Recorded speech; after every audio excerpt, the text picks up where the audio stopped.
Merry Christmas, everyone. Looking back at 2025, it's been a wild ride through the woods, the pines, and the mountains. To celebrate the season, I've put together a marathon of my favorite adventures from this past year. Grab a hot drink, get cozy, and let's head back to February for where it all began.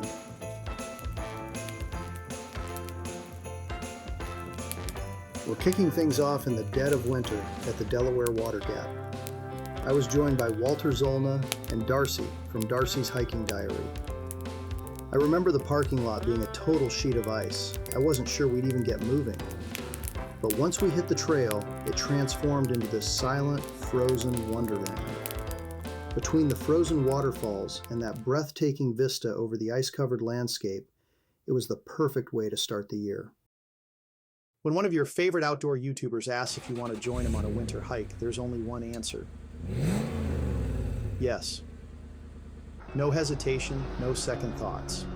Just the thrill of adventure calling. But as I stepped onto the frozen trail, breath hanging in the air, I realized this hike was going to test me in ways I never expected.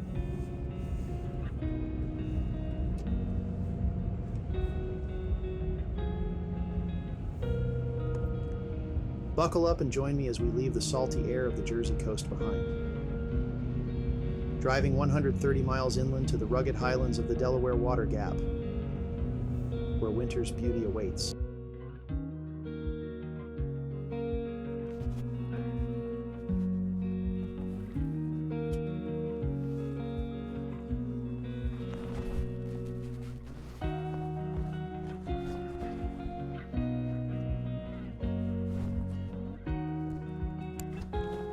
Today I'm hitting the trail with fellow YouTubers Walter Zollner and Darcy from Darcy's Hiking Diary. We're about to take on the Cliff Park Raymond Skill Loop. But first we need to make it across this ice-covered parking lot without wiping out. A trail that promises frozen waterfalls, forgotten buildings, and some of the best winter views in Pennsylvania.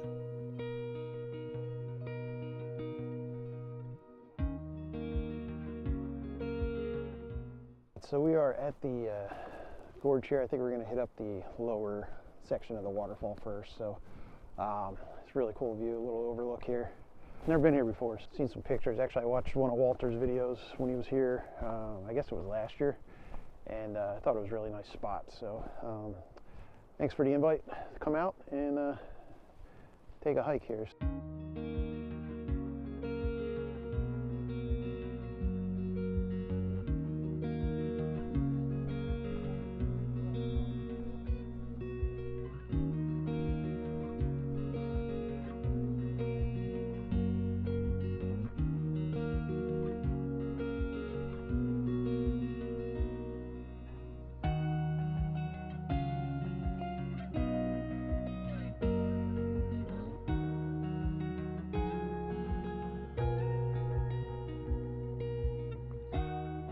All right, it's pretty cool. We got a little mini waterfall here. It's pretty much frozen over. You can see it running, but yeah, it's cool little scenes here. I like getting out during the winter time a lot. So different perspective of everything. You can see things a lot more clearly with all the leaves being down on the trees, and yeah, there's no bugs, which is always good. No mosquitoes. So let's take a walk down closer to the waterfall.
Keep my eye on the ground here so I don't fall down.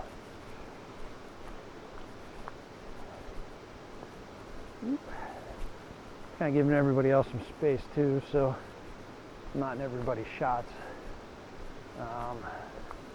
Yeah, the waterfall, you can see it here. Looks like it's partially frozen, but still flowing. You can hear it pretty loudly. I think we're gonna head down first to the bottom of the falls and then make our way up to the top, but oh, almost ate it. That was close.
From here, we make our way to the upper observation platform for another breathtaking view of the frozen waterfall and its surroundings.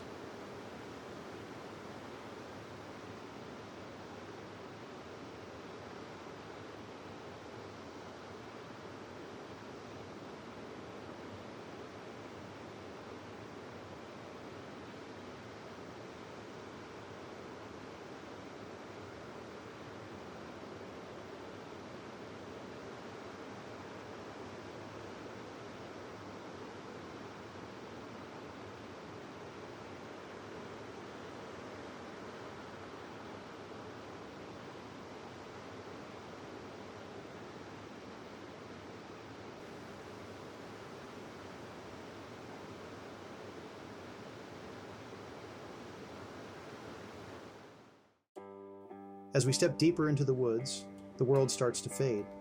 The noise of daily life gets left behind.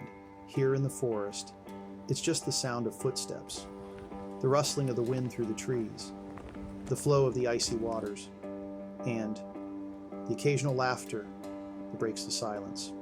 It's a quiet kind of peace. There's a rhythm to the trail, a kind of pulse that matches the beating of your heart. Every step, every breath seems to align with the landscape around you. And maybe that's why hiking feels like a meditation. You're not just moving through space, you're becoming part of it.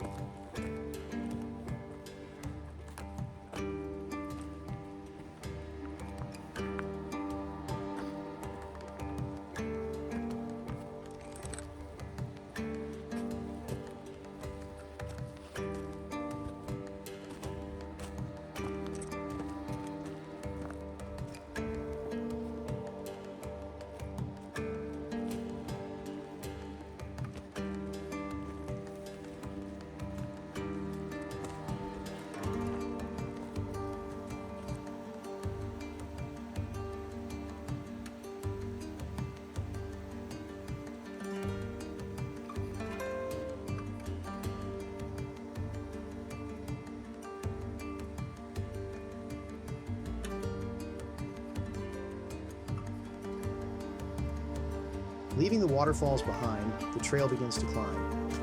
Each step crunches against the trail, the cold air sharper with every breath. As we ascend, the distant roar of the waterfalls fades, replaced by the rhythmic sound of boots against gravel and dirt, with the occasional gust of wind sweeping through the valley below. The terrain grows steeper, the path narrower, switchbacks cutting through the hillside.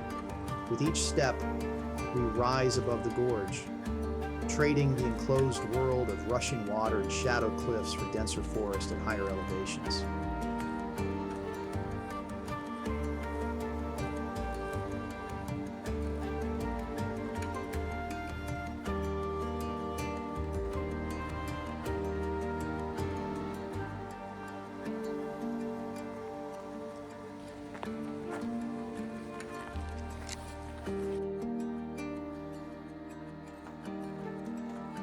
We follow the path deeper into the woods, where the world feels untouched. Through tall hemlocks and pines, we make our way to our second waterfall of this hike, Hackers Falls.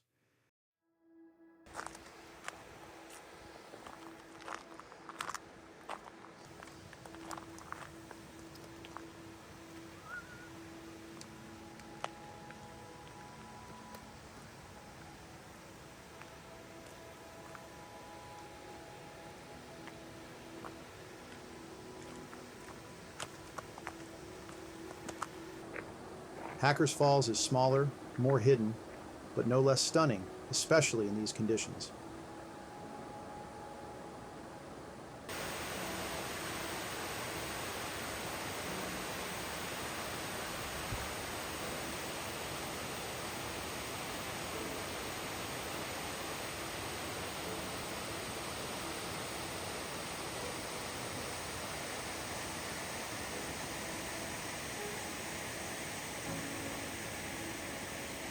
Not all trails lead to nature alone. Some lead to history. And as we step out from the woods, we come face to face with something forgotten, an abandoned building, its walls weathered by time, its story lost in the silence. The past lingers here, in the rusted gear, in the broken windows, in the way the wind moves through this neglected structure.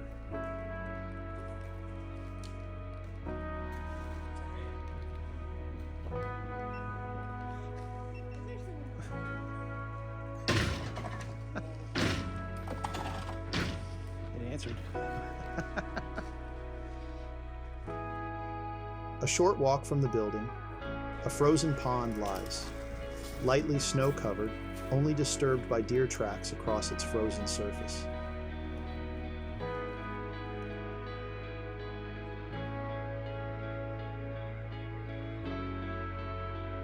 The cold has really taken a toll on my camera batteries at this point, but we continue our adventure. The trail turns steep, and the ice makes every step a test of balance. But we know what's waiting at the top, the kind of view that makes every struggle worth it. From up here, the world stretches wide. The Delaware River winds through the valley, cutting through the frozen landscape like a ribbon of steel. And far in the distance, the High Point Monument of New Jersey rises above the mountains and trees, a silent sentinel watching over the land. Well, we made it to the top of the ridge here, and this view is amazing. So check this out. So we're looking across the Delaware River right now. It's New Jersey. Let's see here. I don't know if you can see that. There's a bridge right here crossing over to Jersey.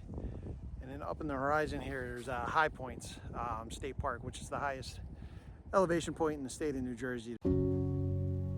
This is why we hike, not just for the destination, but for moments like this, the feeling of standing on top of the world, even if just for a while.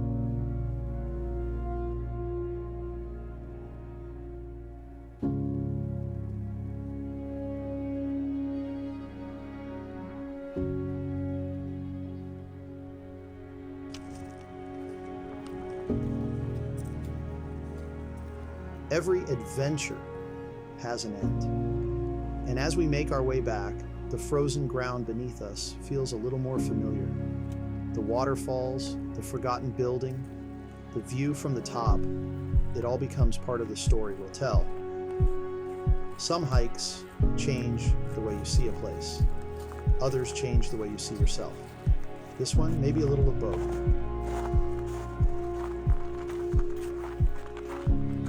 If If you enjoyed this video, be sure to like and subscribe for all future content. There are only so many hours in a day, and I appreciate you spending a few minutes with me. We thank you for being here. Until next time, stoke that fire.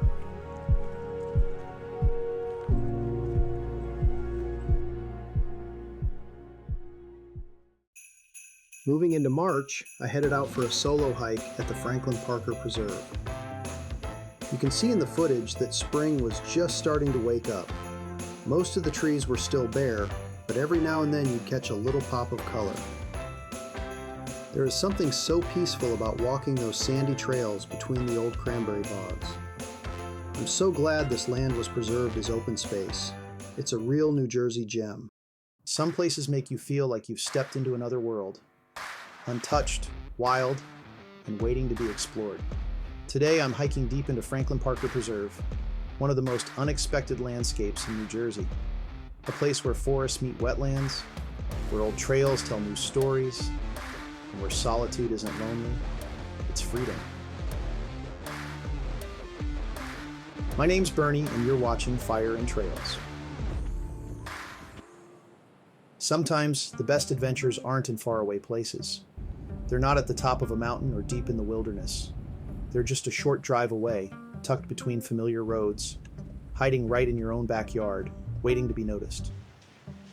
I've driven past Franklin Parker many times, always in a hurry, always thinking, next weekend I'll stop. But today, I finally did. No grand plan, no big revelation waiting. Just me, my boots, and this stupidly heavy backpack I always overpack. Nature is still reclaiming the land, shifting between ecosystems as you walk. But I don't really know what to expect, and that's part of why I'm here.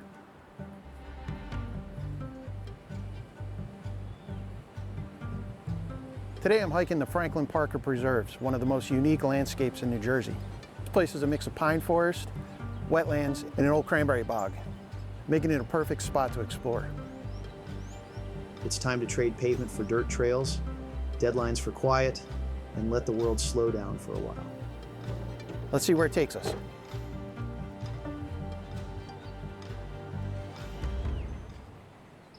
The first few steps onto the trail always feel different, like crossing an invisible threshold between two worlds. One moment, you're in the everyday routine. The next, you're here, where the air is cleaner, the sounds are softer, and the only thing that matters is moving forward.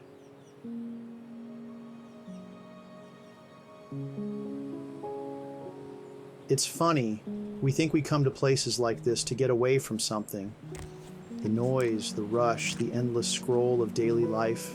But maybe we're really coming here to find something.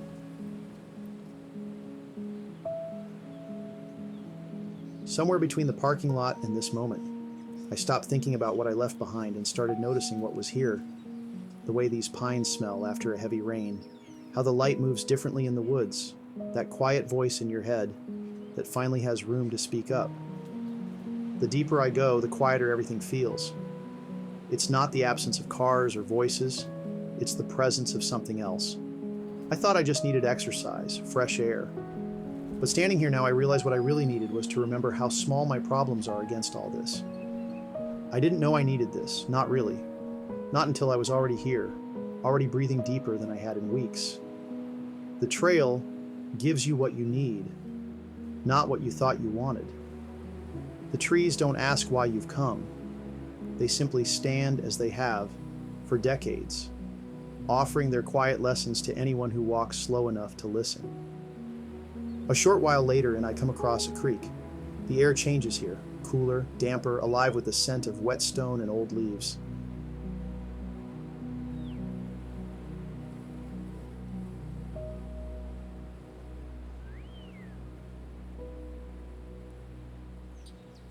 This way, and for a while I follow, content to let water lead.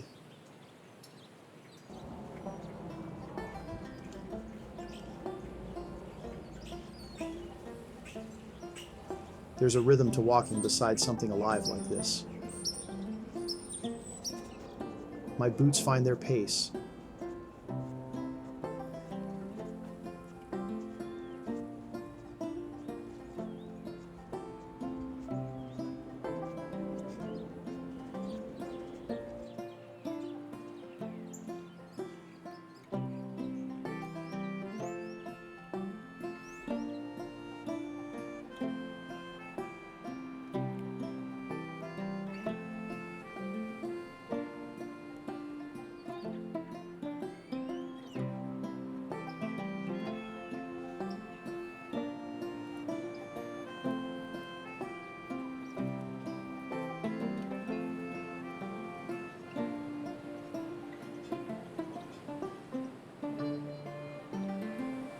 A turn in the path, and suddenly the trees begin to thin.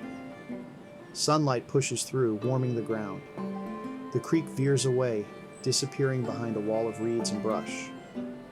Ahead, the forest opens into a wide field, a transition so gradual, yet so striking. And just like that, everything changes. The air feels warmer, lighter. The grass, once dry and brittle, is waking up. Hints of green pushing through, color slowly returning to the landscape. And these trees, they know before we do. They sense the shift, the turning of the season. These pink buds are their first whispers of spring. The field lies. It smiles with its pretty pink blossoms and doesn't mention the miles. Maybe that's the secret. The land doesn't care if you're tired. It just keeps turning toward the light. And right now it's asking, can you? Even with a map, there's always that moment of doubt. Am I heading the right way? Did I miss a turn? I glance down at my phone to check. Yep, I'm still on course.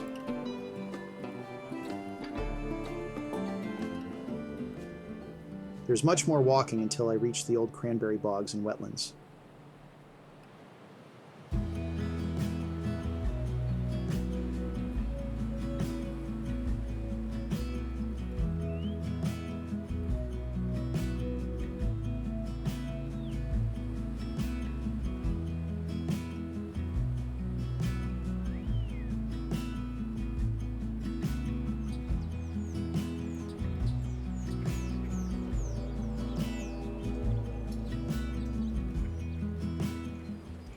And just like that, history, underfoot.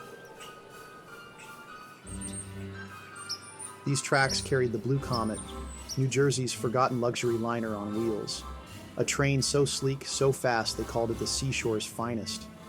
Leather seats, mahogany panels, and passengers sipping cocktails as it ripped through these same pines at 80 miles an hour. By 1941, it was gone. Too expensive, too extravagant for a world at war. Now, just these ribs of steel, left to the squirrels and hikers who don't know they're walking a graveyard for grandeur. Imagine some banker in a three-piece suit sweating his highball as this train rattled past what's now my snack break spot.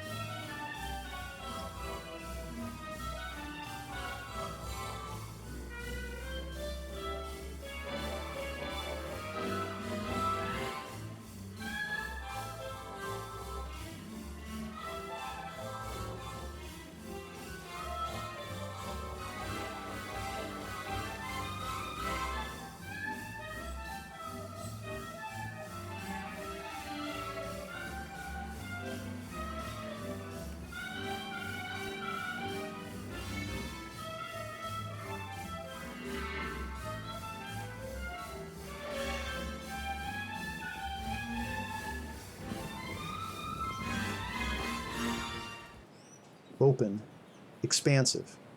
It's not the thick forest I started in, not the winding creek I followed. This is something else entirely.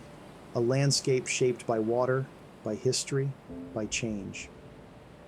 At first glance, it might seem untouched, like nature simply took over. But this land has a story. For over a century, these wetlands were part of a working cranberry farm owned by the DeMarco family. Rows of cranberry vines once covered these flooded fields, harvested season after season. For decades, Garfield DeMarco ran the operation, continuing a tradition that had shaped this region. But in the early 2000s, he made a decision that changed everything. Instead of selling the land to developers, he chose a different path. He sold it, to be preserved forever. That single choice turned these former cranberry bogs into the Franklin Parker Preserve, one of the largest conservation efforts in New Jersey. Over 9,700 acres of wetlands, forests, and rare habitats protected for future generations. Sitting here, it's hard not to think about how different it could have been. This could have been another development, another piece of land carved up by roads and buildings. But instead it remains what it was always meant to be, a place where nature can breathe, where water can flow freely, where the land is allowed to heal. It's rare to find a place like this, a place that was saved instead of lost. It reminds you how much one decision can change everything.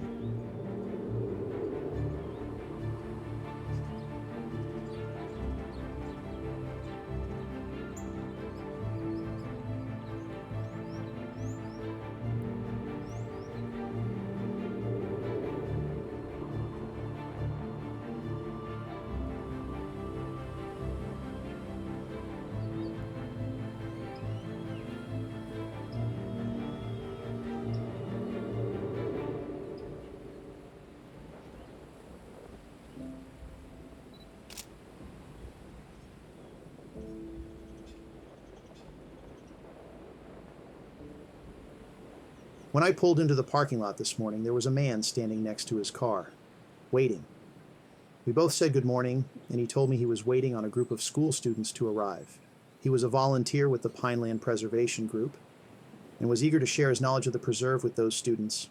He, of course, shared some of his knowledge with me, informing me that one of the clearings I'll pass was the old runway for the crop plains. Not all heroes wear capes.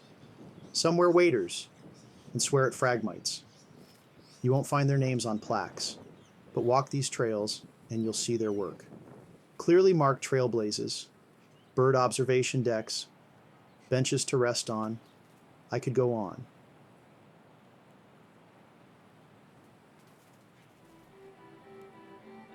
Funny how the return trip feels shorter, maybe because we're not carrying the same weight. The bogs, the ghosts, the abandoned pump houses, they're not questions anymore, just answers I get to keep. The Blue Comet's passengers never saw this, not really. They raced past on steel rails while the pines stood patient. Today, I walked slow enough to let the patient things speak.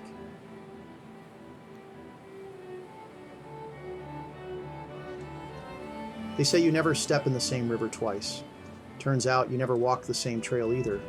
My boots hit the same dirt, the same roots, but the man kicking up this dust, he's not the one who parked here this morning. Maybe that's the alchemy of hikes like this. You come for exercise, for scenery, for some peace. But if you walk far enough, if you really let it, the trail starts walking you, turns your pockets inside out, shakes loose all the rust.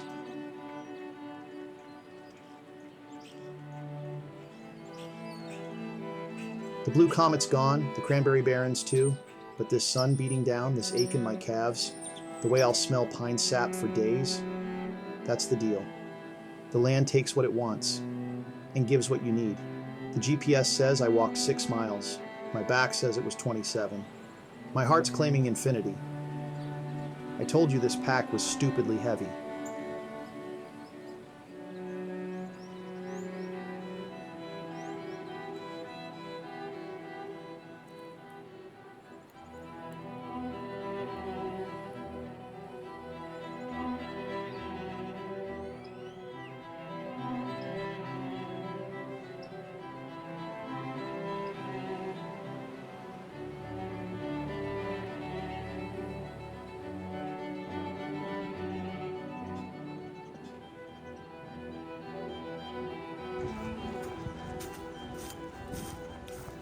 Yeah, this has seen better days.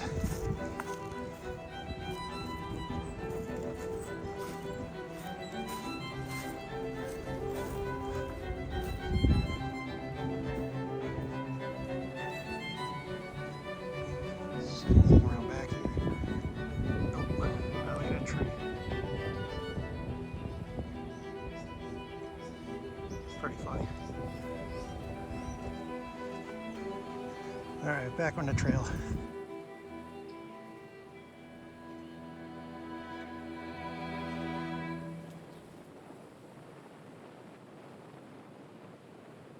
I came here today expecting a simple hike. A walk through the pines, a bridge over the water, a glimpse of history in the old Cranberry bogs. But somewhere along the way it became more than that. It became a reminder. A reminder that the best places aren't always the most dramatic. They don't have to be mountaintops or deep canyons. Sometimes they're just quiet stretches of forest and water.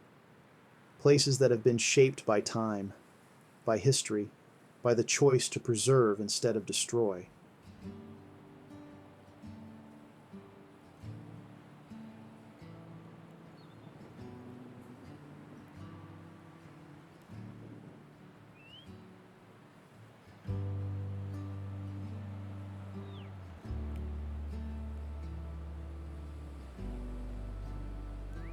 A 100 years ago, crop planes buzzed low over these bogs, spraying fertilizer on the cranberries below.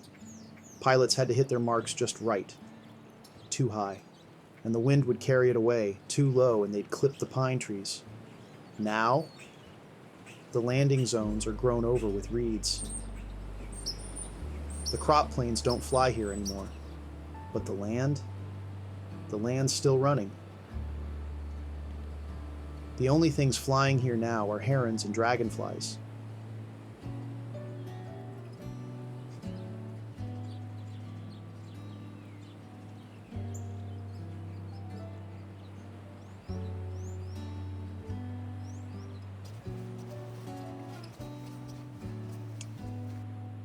So here's to the pilots who flew these bogs, to the farmers who worked them, to the volunteers who saved them, and to everyone who walks these trails now, adding their own small story to this place. The land remembers, not in words, but in water and wind and the slow, patient growth of things. I like to imagine those pilots, leather jackets, goggles, the roar of the engine as they banked over the pines. These bogs were somebody's livelihood, somebody's legacy. Now there's something else, something quieter, something wilder.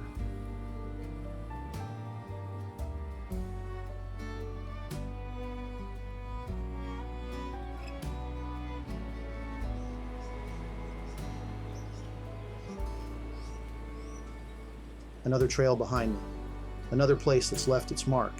But hikes like this don't really end when you step off the trail. They stay with you in the quiet moments, in the way you see the world just a little differently when you return. If you made it this far, thanks for coming along on this hike with me. If you enjoyed this journey, consider subscribing for more adventures like this. More trails, more stories, more time spent out in the wild.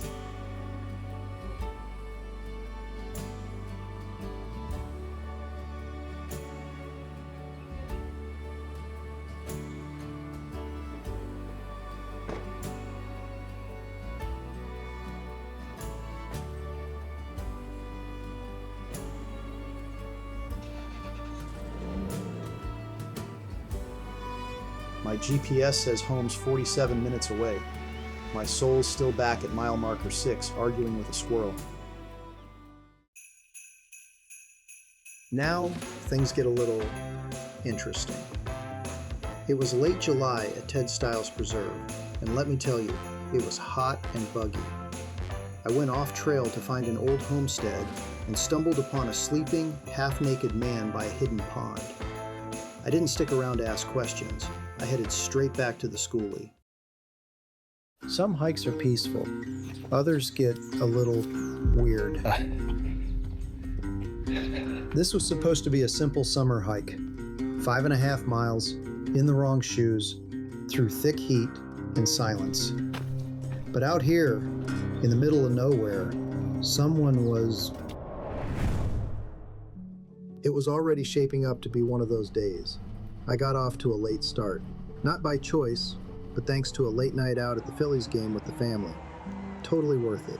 But the next morning, when that alarm went off, yeah, it didn't win.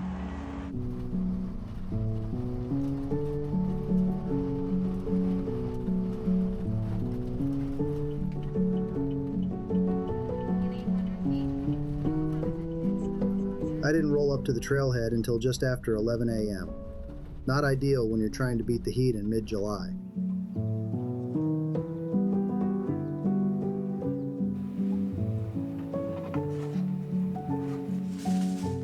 And to make things more interesting, I forgot my trail shoes. So there I was, caught on a pair of flat-soled Adidas dailies like I was heading into a mall, not a 5.5 mile hike. But sometimes you roll with it, and just hope your arches forgive you later.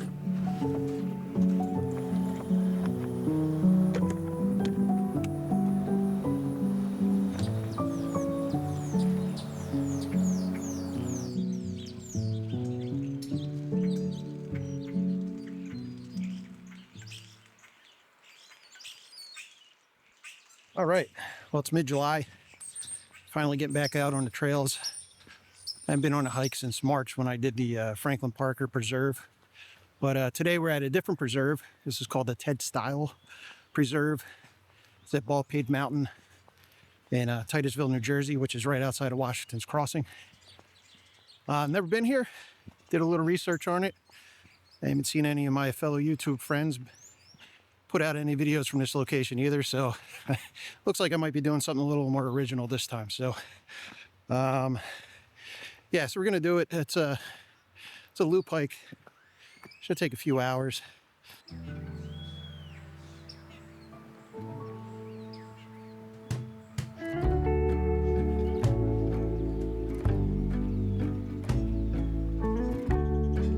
The lot was quiet except for 2 trucks, both with horse trailers. That was unexpected. I hadn't considered sharing the trail with horses.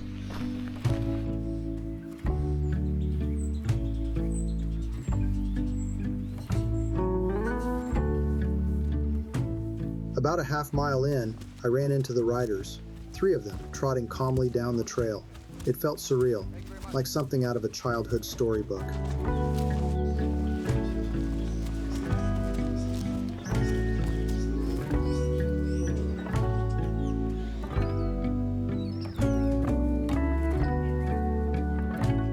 From there, it was mostly hiking under a lush green canopy.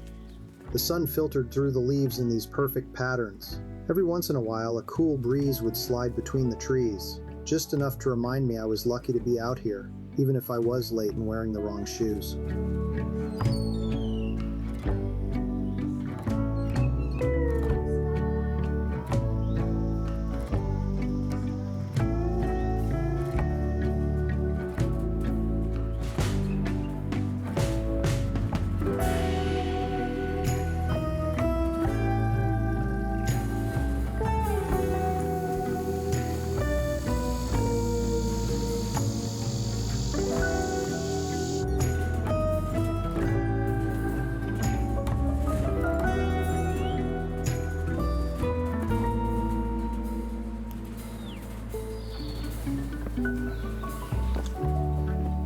The trail started to climb slowly.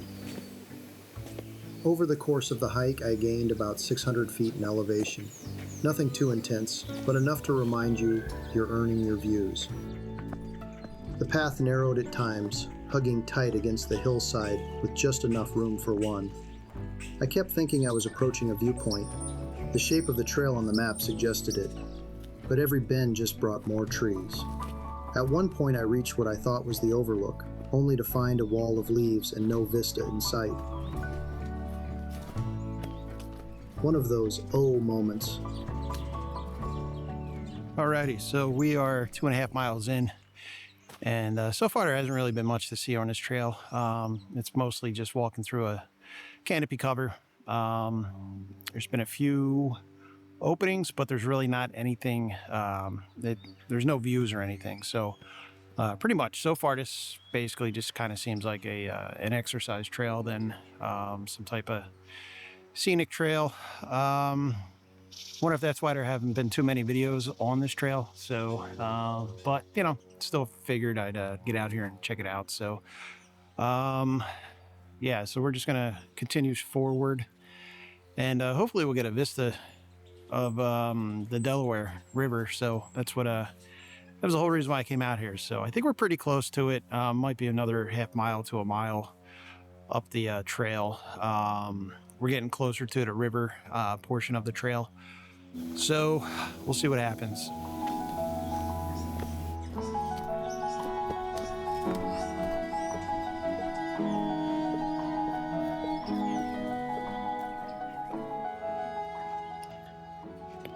All right, so I believe the overlook is here. Where it kind of flattens out. You scroll up, you can see that's the river up there in the blue. So I'm hoping there's a view.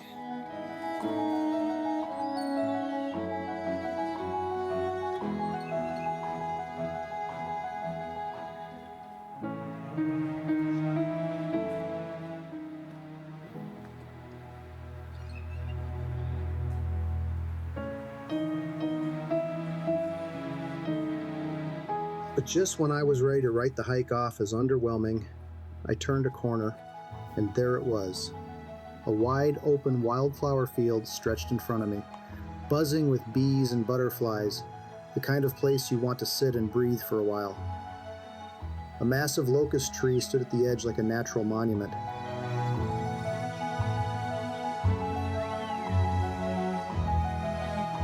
Picnic tables, shade, views, bird song. It was perfect. I dropped my pack, sat down, and just soaked it all in for a solid 45 minutes. Rehydrated, ate a snack, listened to the world move slowly around me.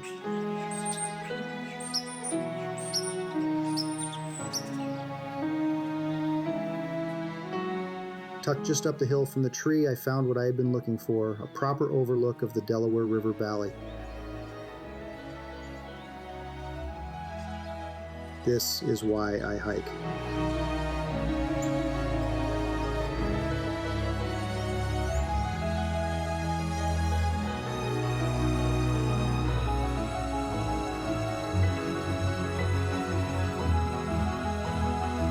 Eventually, the stillness gave way to footsteps.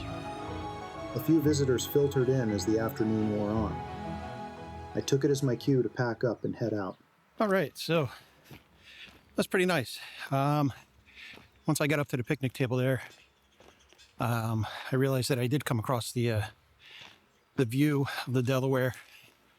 So that was nice. I probably spent about 45 minutes in that field, and then it's getting ready to go, and then a few people rolled up too, so I figured I'd let them enjoy it by themselves. I had one more stop in mind, an old farmstead tucked off the trail. The area is pretty overgrown, but if you know where to look, you'll find the remnants. A weathered little house, a stone spring house, and a forgotten well by a shallow pond.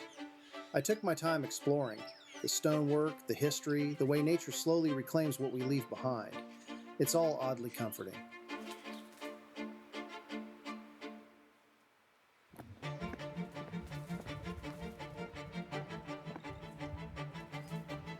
Oh, I see a pond.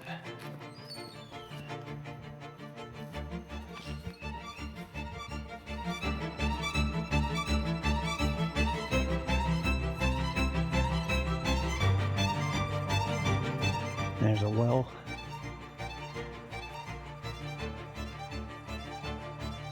Let's stick the camera here.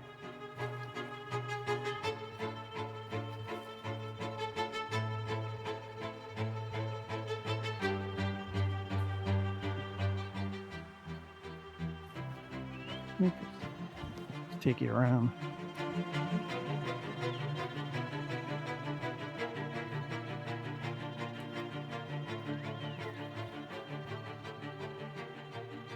All right, look at that.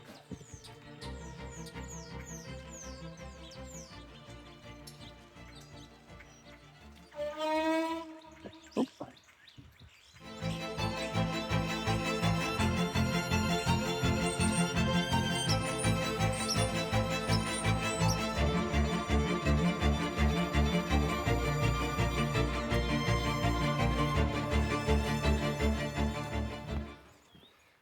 Well, that was a first. Turn the corner, there's like a little it's like a little cement patio going around that old building, spring house, and there's somebody laying there. It's kind of relaxing. Looks like he had headphones in. I don't know if he saw me or not, but I don't even know if I got him on camera. But back to the normal hike. The hike out was uneventful in the best way. A few more hikers passed by. The sun dipped just enough to soften the shadows. At this point, my feet were loudly protesting the lack of arch support, and mentally, I was already picturing the bus, sitting in the driver's seat, AC on full blast, sipping something cold and thinking about the weird turn of events. It's funny how hikes never go quite the way you plan them, but that's the beauty of it. The unexpected always finds a way in. This trail's starting to get busier and busier. I guess maybe people are getting off work, heading over. Ran into a lady that was jogging. She was heading in the direction that the shirtless guy was, so I just gave her a heads up. But I think she went, trail kind of split. I think she went to the left instead of down by the water, so that's good. That's actually on the same path I'm on right now. So I'm just gonna head back to the bus. It's starting to get late. So, late start, wrong shoes, lugging camera gear for miles, and the shirtless mystery dude. But also, unexpected beauty, horses, wildflowers in full bloom, a quiet moment to myself in the middle of summer, and a good story to tell. Honestly, that's a win in my book.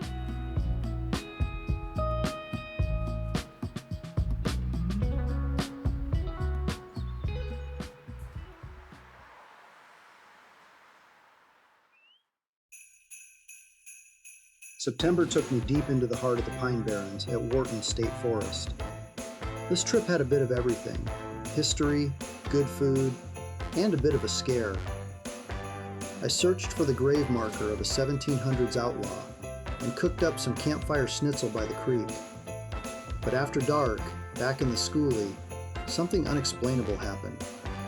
This is the Jersey Devil's backyard after all, and that night, I definitely felt like I wasn't alone.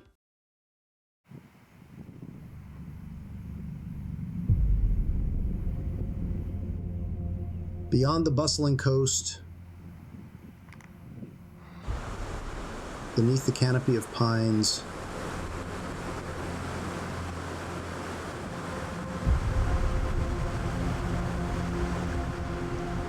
lies a wilderness.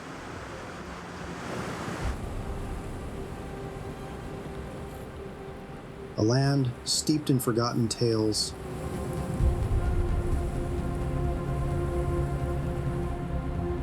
and shadowed by secrets.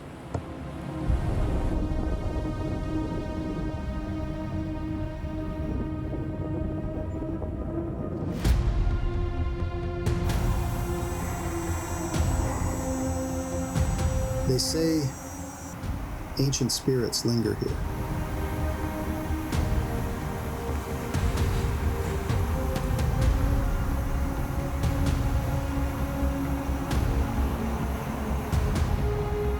Whispers on the wind, tales of a legend born of fire and fear, the Jersey Devil.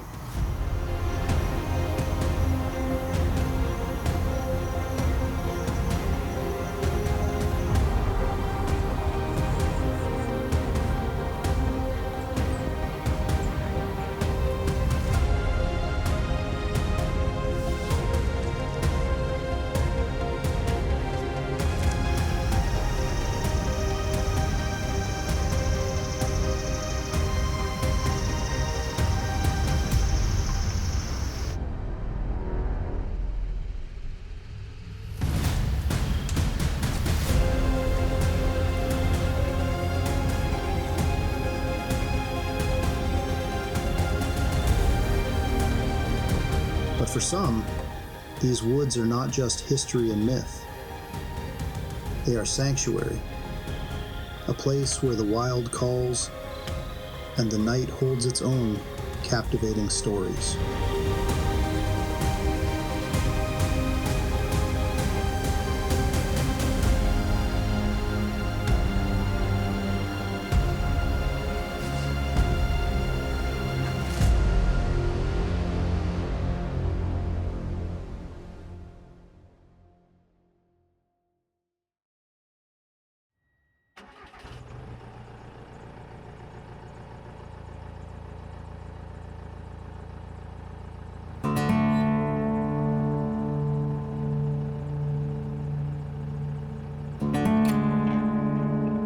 The call of the pines, the promise of quiet solitude. That's what draws me to the Pinelands.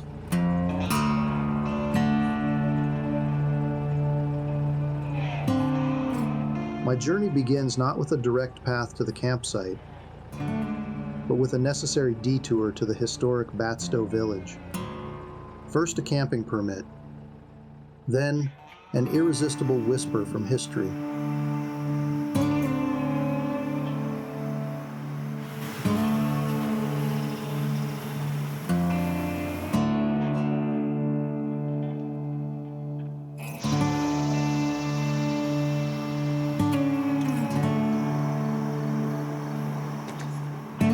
The sun was high, the air crisp in the low 70s.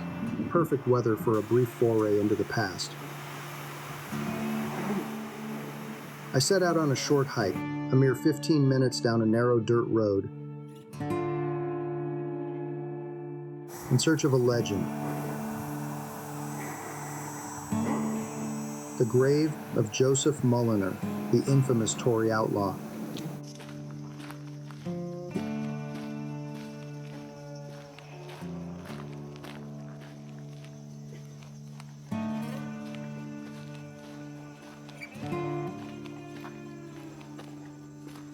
The deeper I ventured, the quieter the woods became, a hushed anticipation building with every step.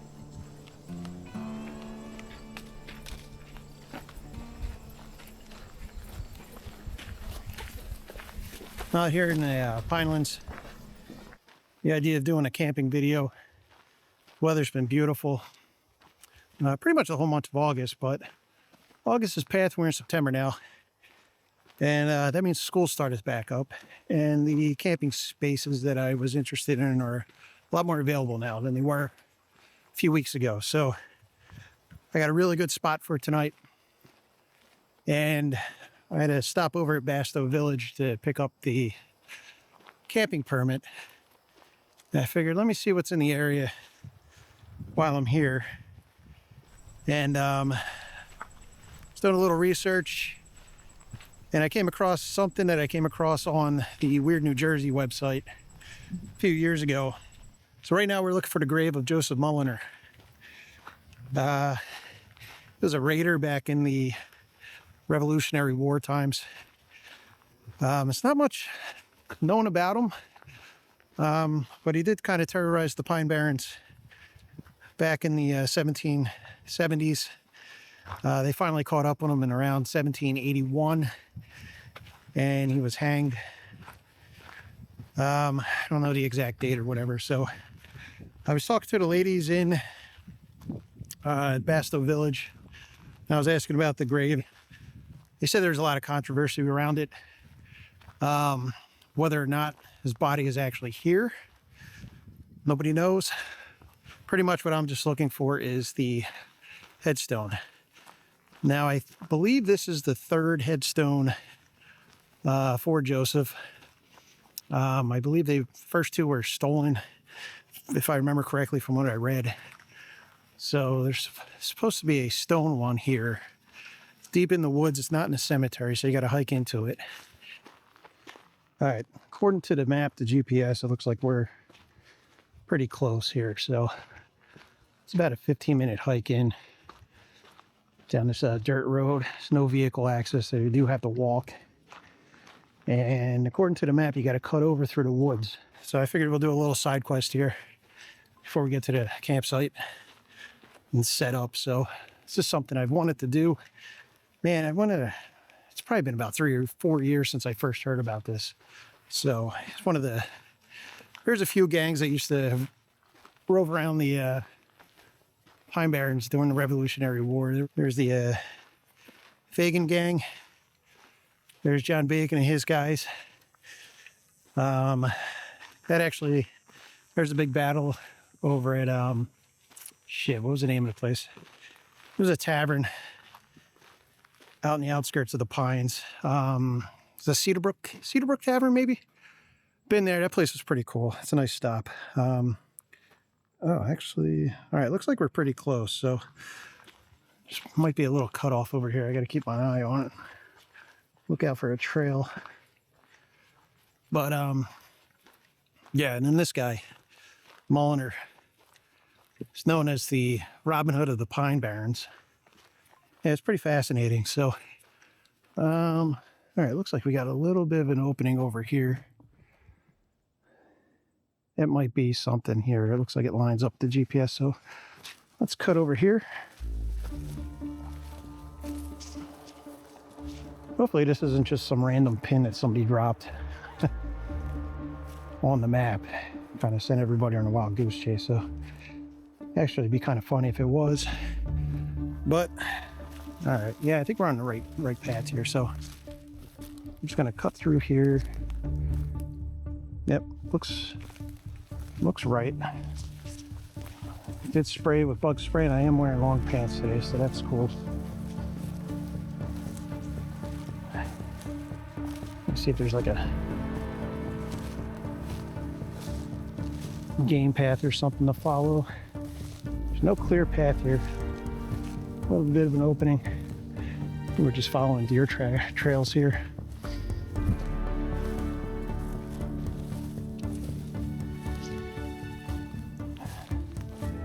Kind of see where we're at. Yeah, it looks like we're just a straight shot.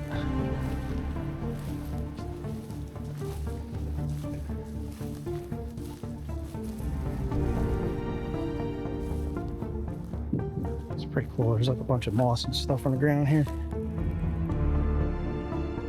Yeah, pretty neat. Pretty cool ecosystem here.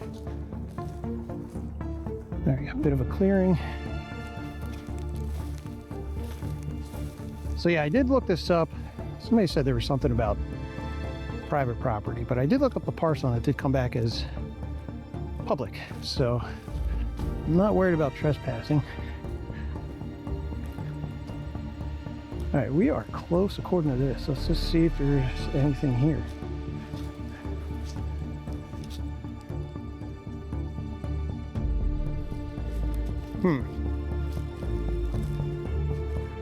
I am not seeing anything.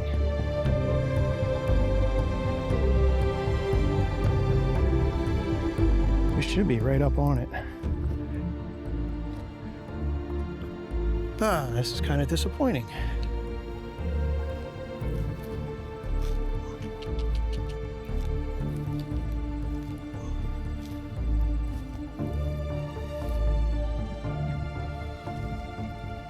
I mean, this is an opening here, but I don't see a grave marker. And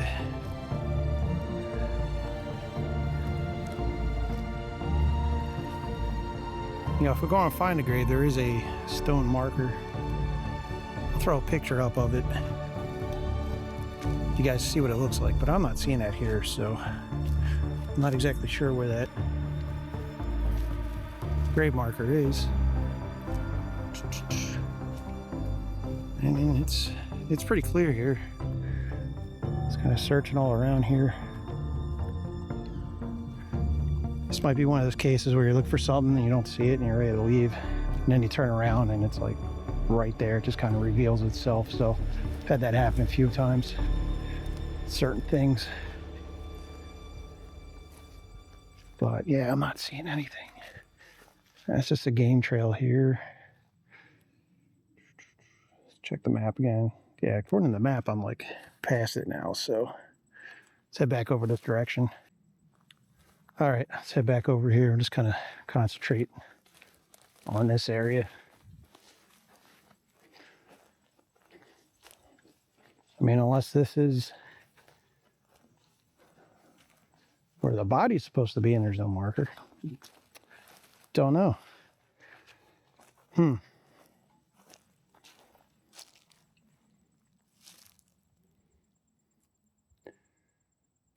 not seeing anything. All right, let's walk over to it again. Follow a little GPS.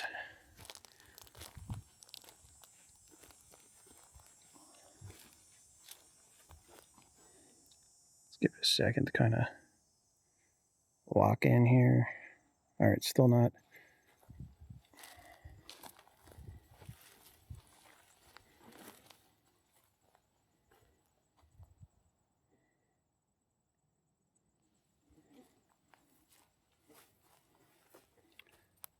I don't know, is that where he's buried? Don't know. Kind of sucks. I wish there was some type of marker. It's actually what I was looking for, is the marker.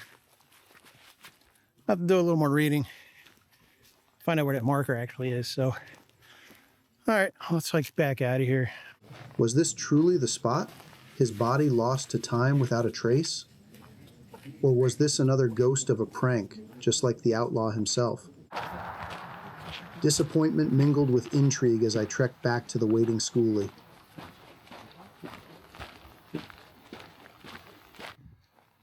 All right, well, we're back at the bus. I'm gonna head over to the campsite now. It's probably about a 20-minute drive. Yeah, and we'll go ahead and get camp set up and try to piece together this Joseph Mulliner story. If we can find out where the actual gravestone is, where the picture from Find a Grave is from. So, but let's get over there first. From the echoes of history, I drove towards the present, to Bodine Field Campground.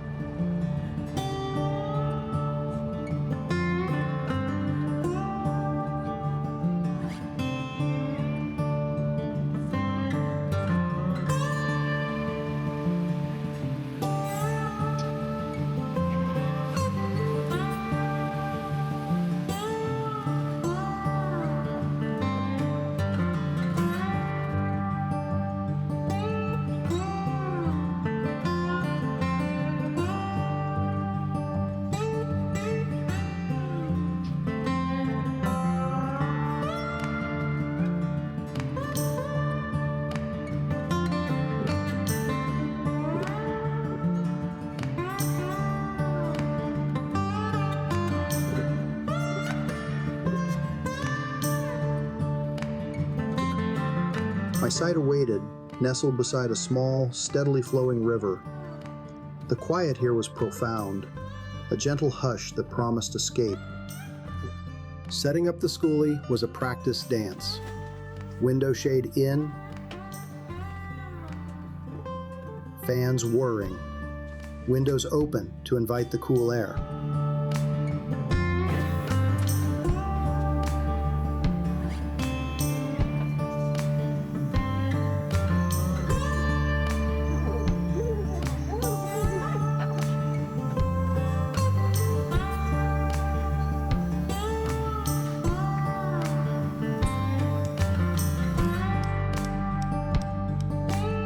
Outside, the awning unfurled, providing a welcome extension of my living space.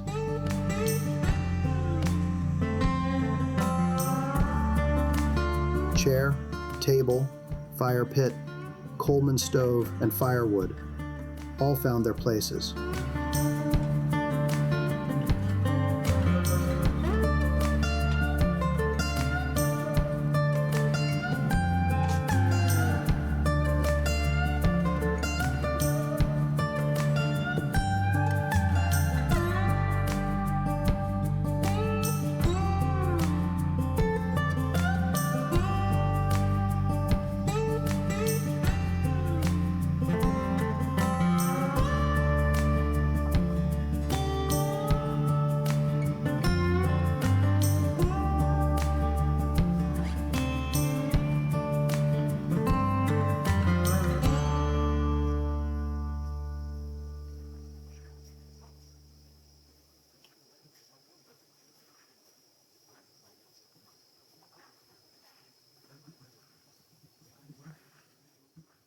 Daylight was already retreating, so I got to work, splitting some wood and coaxing a small flame to life. The promise of dinner warming the air.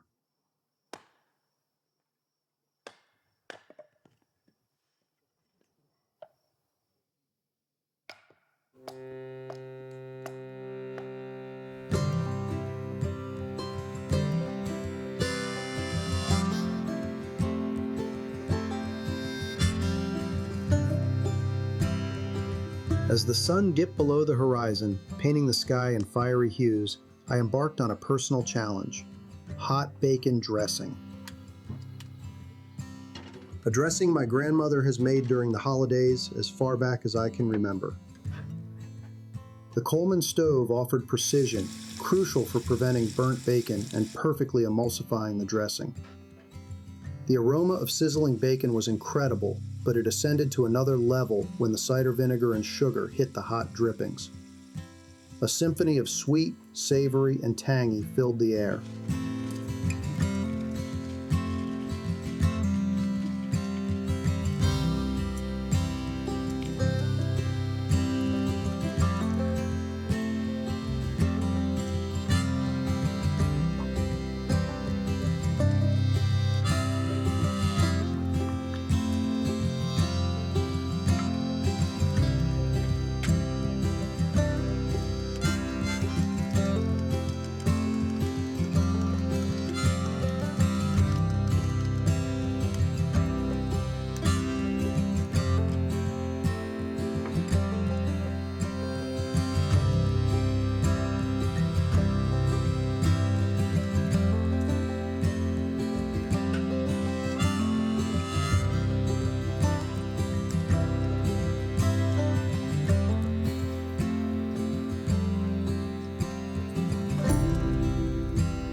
Dressing perfected, it was time for the main event: pork schnitzel.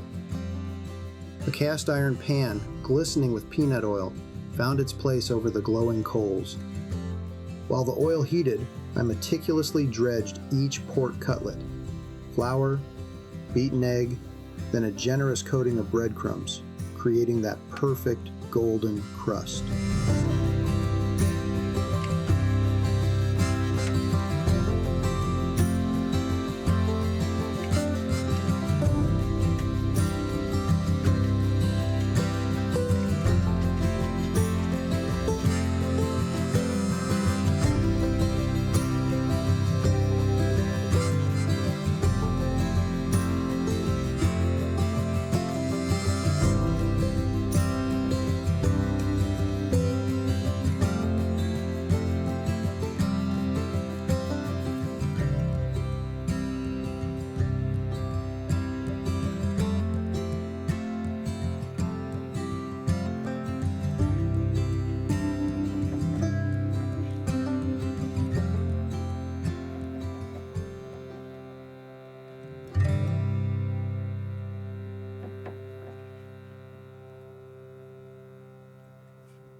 One by one, the schnitzel hit the hot oil, each sizzle a testament to the meal to come.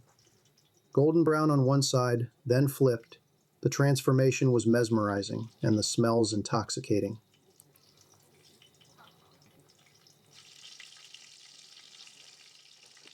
Finally, 3 perfectly cooked schnitzels rested, ready for plating.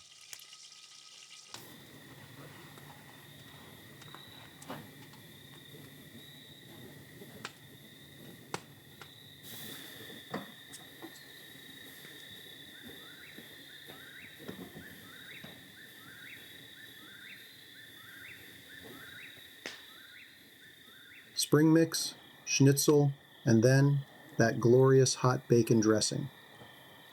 Paired with a frosty root beer, this feast, cooked by firelight, was a triumph.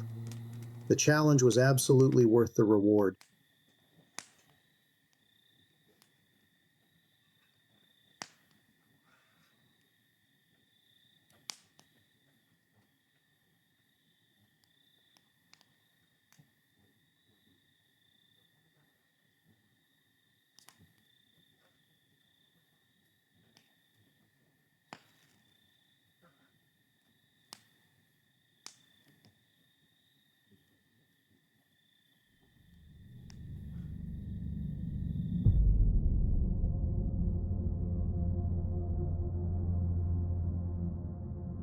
Dinner done, I settled into the profound quietude.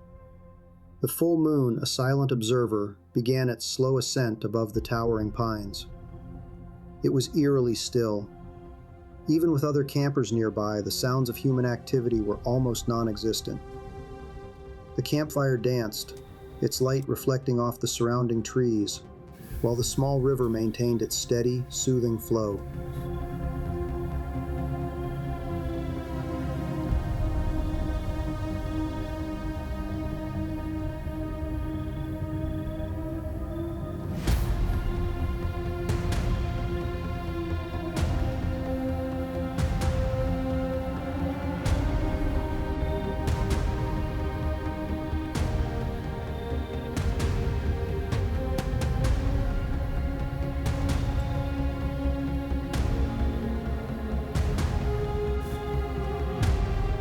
As the night deepened, a prickle of unease, a subtle echo of the woods past, began to stir. These were the same forests once patrolled by raiders like Joe Mulliner. With that thought in mind, I began to pack away some camp items, a small gesture of preparedness, before retiring to the safety of the skoolie.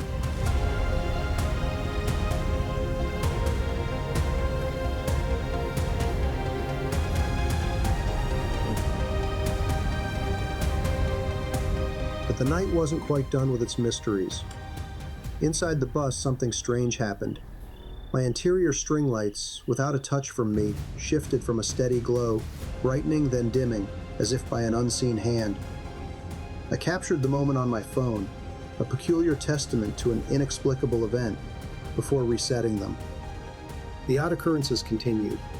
Just before bed, having turned off the string lights and switched on a small LED lantern for navigation, the lantern, sitting innocently on my storage cabinet, suddenly shifted into flame mode. This setting requires a deliberate turn of a dial I hadn't touched. Chilled, not just by the dropping temperature, I bundled into bed, opting for extra blankets rather than the diesel heater, the strange events lingering in the quiet darkness.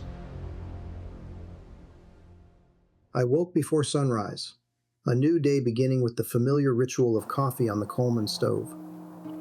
The forest was waking too, a soft light revealing ribbons of fog rolling gently off the river. The moon, now a distant presence, still peeked through the trees at the opposite end of camp.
While the coffee steeped in the French press, I turned my attention to breakfast. 4 pieces of sizzling bacon, their aroma mingling with the fresh coffee, and 3 scrambled eggs cooked in the delicious drippings.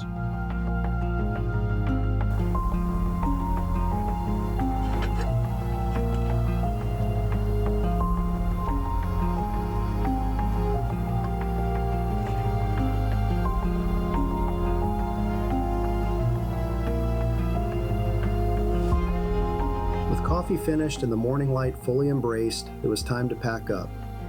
Awning stowed, stove secured, campsite meticulously cleaned, leaving no trace.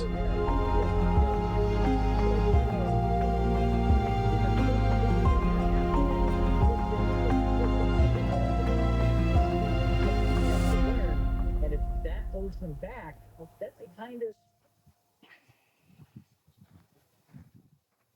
The first cup of coffee was a warm companion to breakfast, savored as the sun began its ascent above the horizon. My second cup accompanied a slow stroll around camp. I watched as the morning sun kissed the treetops, dispelling the last vestiges of fog from the water.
Mid-morning I departed, the chilly but delightful morning fading into the rearview mirror.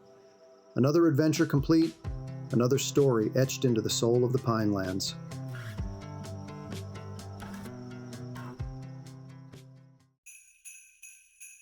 This next one is a bit of a lesson learned video. I headed back to the Batona Trail for a solo backpacking shakedown. I was testing out a hammock setup and carrying a heavy pack to get ready for a trip to western Pennsylvania. I hiked 8 miles, set up a great camp, and then didn't sleep a wink. Hey, sometimes the best part of an adventure is knowing when to call it. There's a particular kind of anticipation that settles in before a shakedown hike. It's a blend of excitement and a healthy dose of trepidation. You're testing gear, testing endurance, and maybe, just maybe, testing your own sanity. This trip, it was all about the latter. 8 miles with a loaded pack, and a first-time dance with a camping hammock. A dance I'd soon discover had 2 left feet. Our journey began not on the trail, but with a respectful detour to the Emilio Carranza Memorial.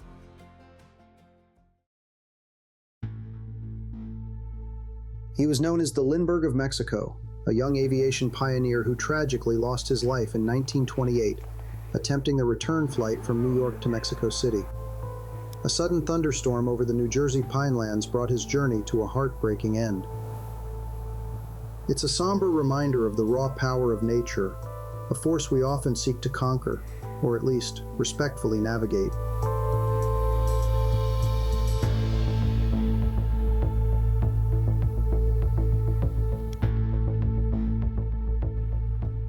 From the memorial, my trusty GX, a beast of a machine for these sandy Pine Barren roads, carried me deeper into Wharton State Forest, towards the Batona campground.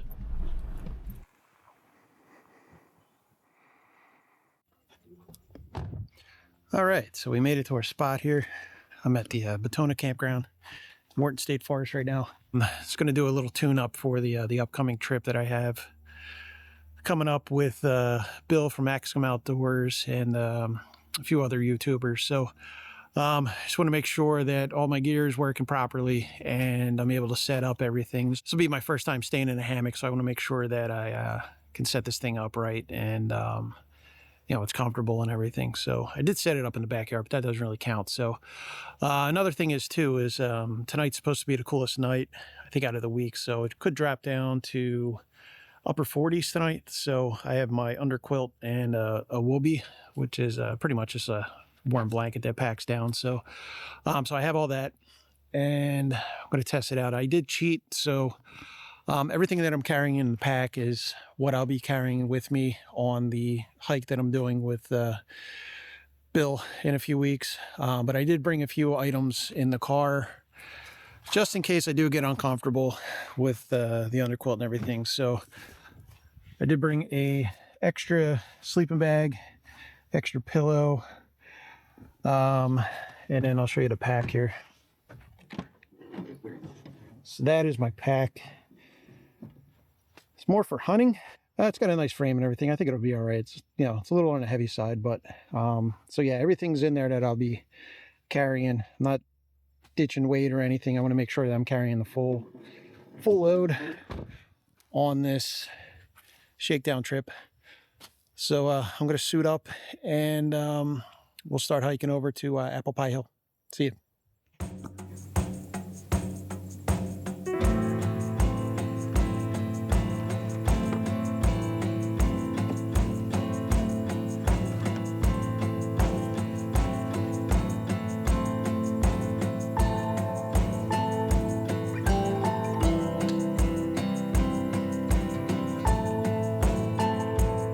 Shouldered my pack, a formidable 30 pounds, and headed north onto the Batona Trail.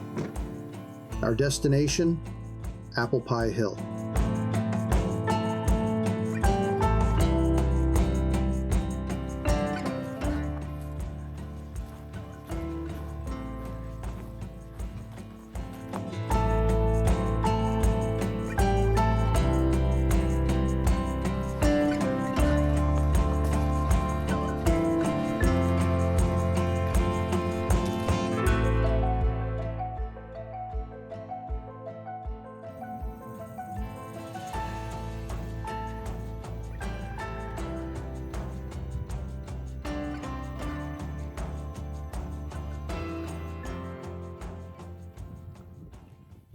So we're at mile marker 31 and a half, which ironically, that's probably about my pack weight.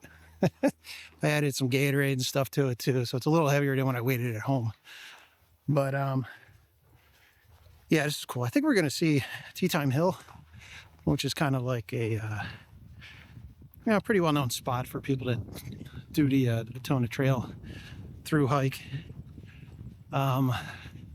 This area got pretty messed up, I think the last 2 years in a row with forest fires and stuff. So I was originally going to stay at the Lower Forge campground, but that one's still closed due to the forest fire they had back in June of this year.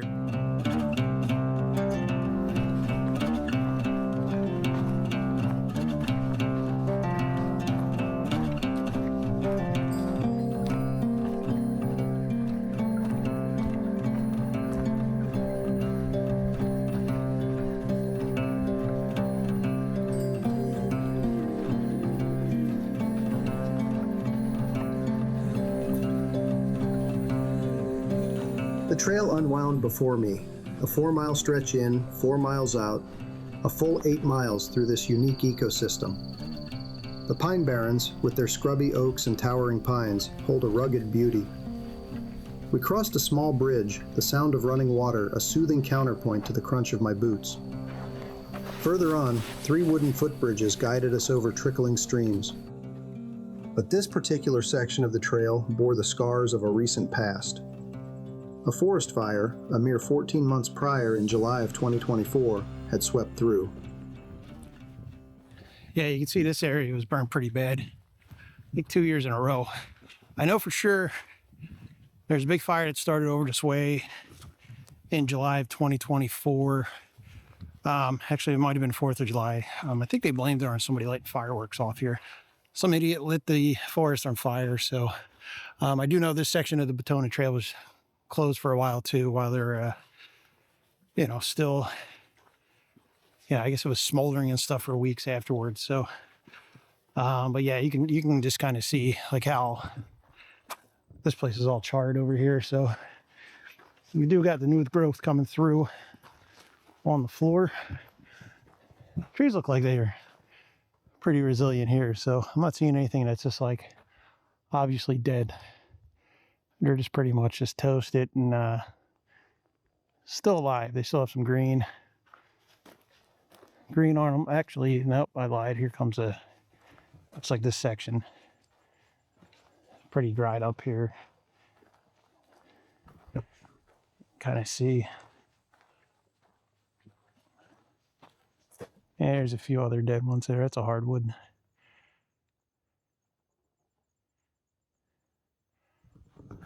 But yeah, when you're out this way, or no matter where you are, just be careful with your fires and don't light fireworks off in the middle of the forest. It's pretty easy, right?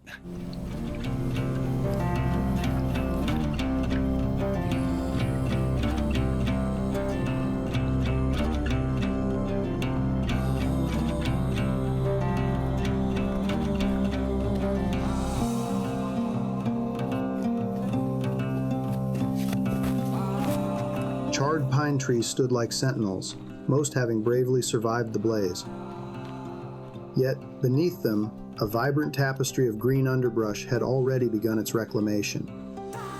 It was mid-September, and hints of yellow and red were starting to fleck the verdant landscape, a prelude to the full autumnal transformation that would sweep through in a few weeks.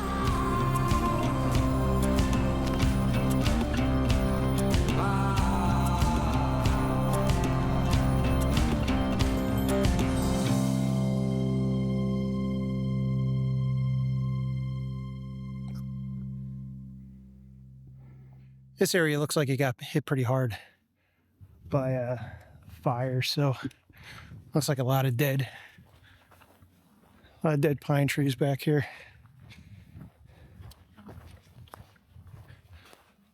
Tell you what though, man, they do a nice job maintaining this. I think I've crossed like 3 or 4 bridges so far. Everything was in good shape. Sometimes when you come across things, bridges and stuff, you'll have missing planks and that kind of stuff where they're just really off camber. But yeah, everything's been cool. I haven't seen any trash on the trail or anything. So good job, everybody that's been hiking this. So, but yeah, you can just see behind me, this is just really, really burnt up. So, yeah, the floor looks good, but trees and everything these aren't coming back. So I'm gonna have to start over here. Do you see a hill? I don't know if this is tea time hill or not. Hoping it is. If there's a bench there, I would like to sit down and take a load off for a few minutes. But yeah, that's the thing too, man, with this being all burnt, any of the logs that would be suitable for sitting on are all burnt up. So really no place to stop and have a seat. But it's getting close to snack time. Probably about an hour and a half into this. I think I'm about 2.5 miles in, I think, at this point. But yeah, I'm really hoping this is Apple Pie Hill up here. So we'll see. We'll see if there's a bench in the sign.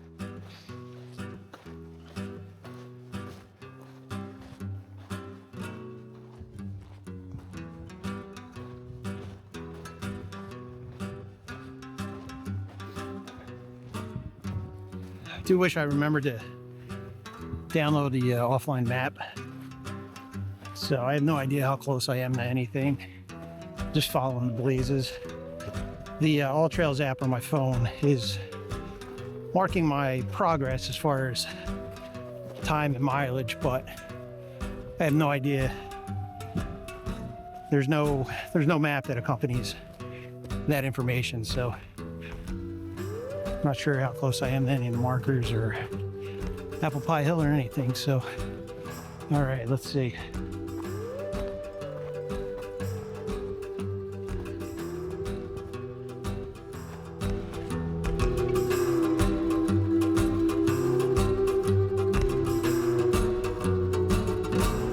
Well, so far no bench.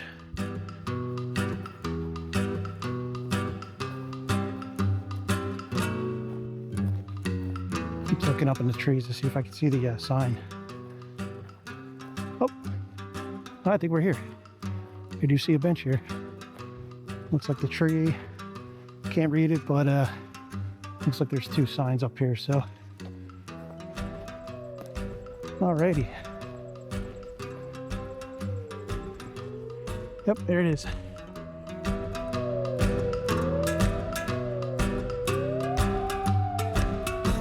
Awesome. The halfway point brought a welcome respite at Tea Time Hill, a well-known resting spot along the Batona. For a precious 20 minutes, my shoulders relished the freedom from the heavy pack. I rehydrated, savored a snack of chocolate-covered nuts and berries, and let the quiet of the forest wash over me.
Close to Apple Pie Hill, which is up here.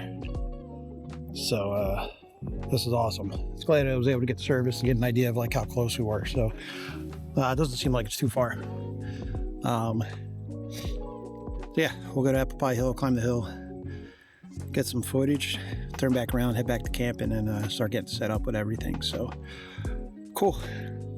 All right, well, I'm just gonna sit here a few more minutes, give my feet a rest, give my shoulders a rest mostly, and we'll pick it up back on the trail. But the trail called, and soon the pack was back in place, Apple Pie Hill beckoning.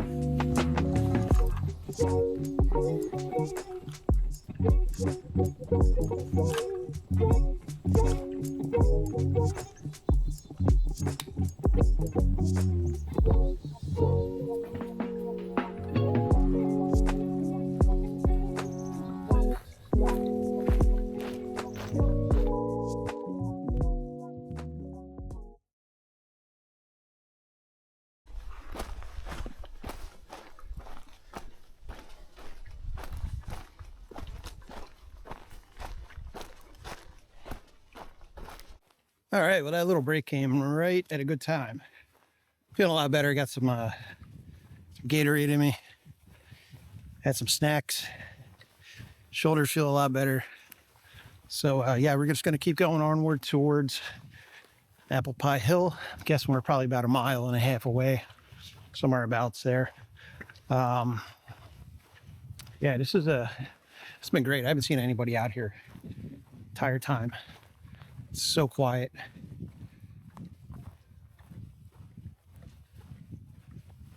Sounds like I still have reception too. My phone's still making noises, so I guess that little bit of elevation in the Pine Barrens does make a difference here. So we got a road crossing here. I'm not sure. It's one of those paper roads. I don't know where this leads to, but it's fun driving back here. I've driven, I think about 2 years ago, I took a drive to Apple Pie Hill. That was in like November. It was pretty cold, I remember. So yeah, I've been here before. Unfortunately, I think people are vandalizing things. You're no longer allowed to climb the fire tower, which sucks because from what I understand, you can get views on a clear day like today. You can see Atlantic City and Philadelphia from the fire tower. So that would have been pretty cool. I doubt it would come up on camera though, especially since I don't have my main camera with the lenses, different lenses and stuff. So, but yeah, it'd be really cool to check out up there. So I don't know, maybe we'll get lucky. I do know if somebody's there on duty, they'll let you up. So maybe we'll get lucky. I'm not really holding my breath on that though, but never know. So, all right, well, we are continuing east to Apple Pie Hill. This area looks like it's recovering pretty well. So you can see it's all burnt up over here too. But everything's still a nice green. You got a little bit of the fall color coming through on the low brush. Probably in a few more weeks this will all be like a golden color. Right, touches of red mixed in with the browns and the greens from the pine trees, but still a few weeks off from that. Not looking forward to the time change though.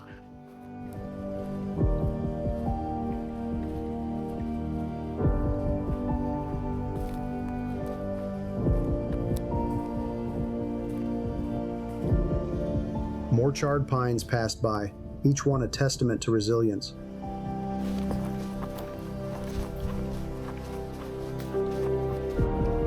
All right, we are very close. See a car parked over here coming up, and then the road's blocked, so then it goes up. So made it to Apple Pie Hill. Keep looking up. I don't see the fire tower yet though, but this is it. This is the last road we got to cross, and then it's like uphill. So I'm just still waiting for the tower to come into view. Then a flash of red and white through the trees. The fire tower at Apple Pie Hill.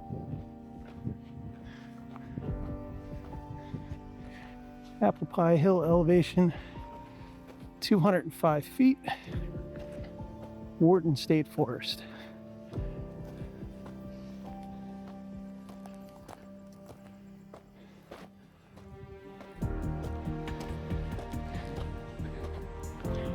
Oh man. Alrighty. And then the Batona picks up over here to head over to Ong's Hat, which is the northern tip of the trail, 18 miles from Apple Pie Hill. I think the Batona trail is like 52 miles total, but doesn't look like anybody's here.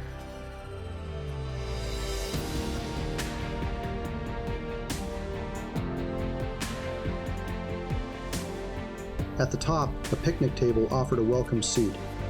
More water, another snack, and a moment to appreciate the deepening hues of the afternoon sky.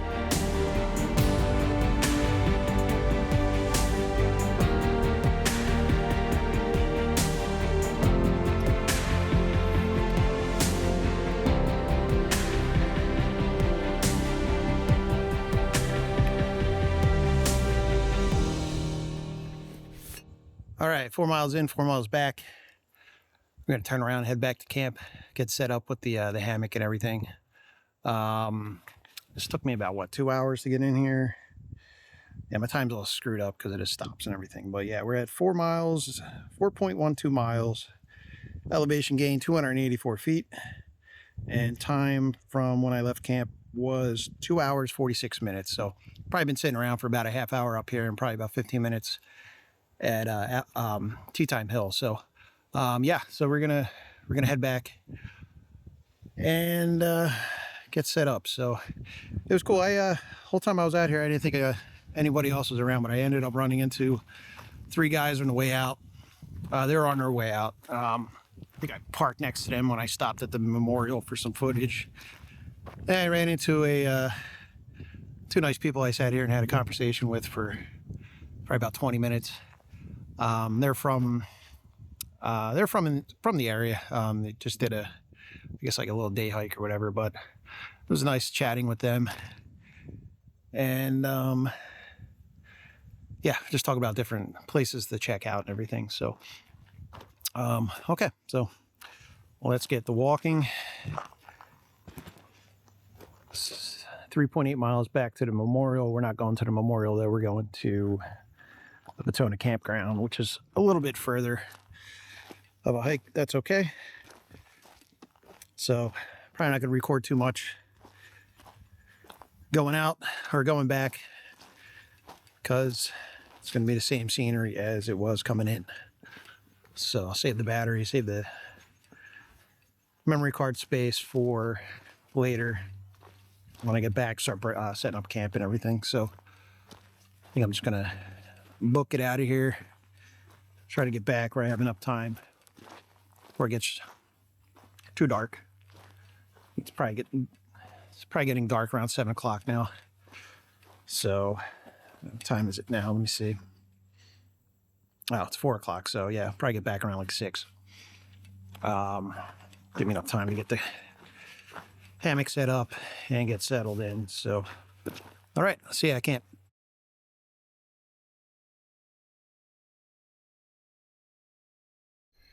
Made it back to camp about an hour and a half later. So yeah, total hiking distance, 7.85 miles, 4 hours and 12 minutes total. I can stop this actually.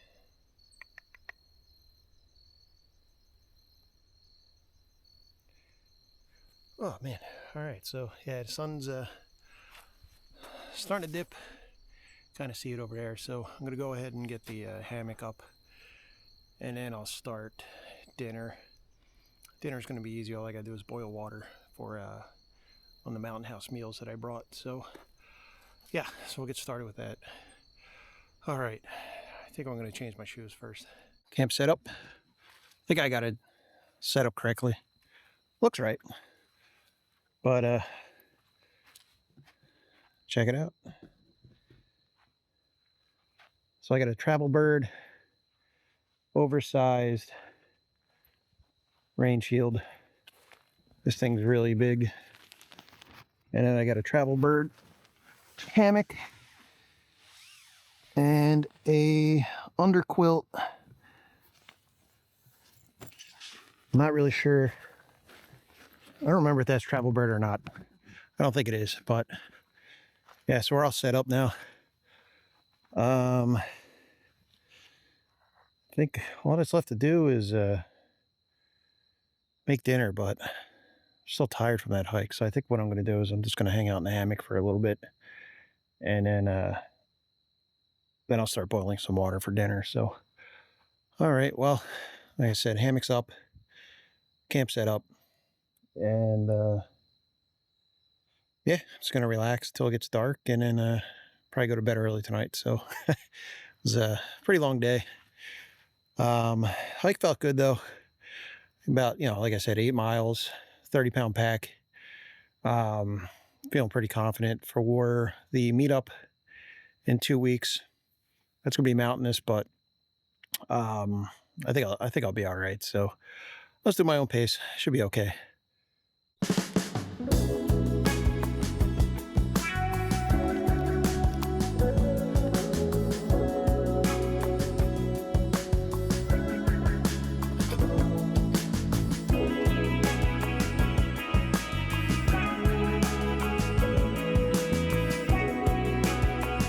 The low 50s temperature was perfectly managed by the quilts. I was warm, almost toasty. But comfort? Elusive. I twisted, I turned, I tried every contortion imaginable. The diagonal lay, the fetal position, the spread eagle starfish, nothing. My body simply refused to settle into that suspended embrace. For 3 hours I battled. 3 hours of tossing and turning, of quiet frustration growing into a full-blown declaration of defeat. At 11 p.m., I made the call. The hammock hang was a bust. I tore down camp under the glow of my headlamp, the rustle of fabric and the clink of gear echoing through the silent forest. An hour's drive home awaited, a bittersweet journey back to the familiar. So, for my upcoming backpacking adventure with my fellow YouTubers, it's back to basics. Back to what I know, what I trust, what guarantees a decent night's rest. A ground tent and a good sleeping pad. The hammock, for now, will remain a lesson learned, a challenge to be revisited another day. Because in the wilderness sometimes, the best laid plans of adventurers go awry, and a good night's sleep is a luxury you simply can't compromise.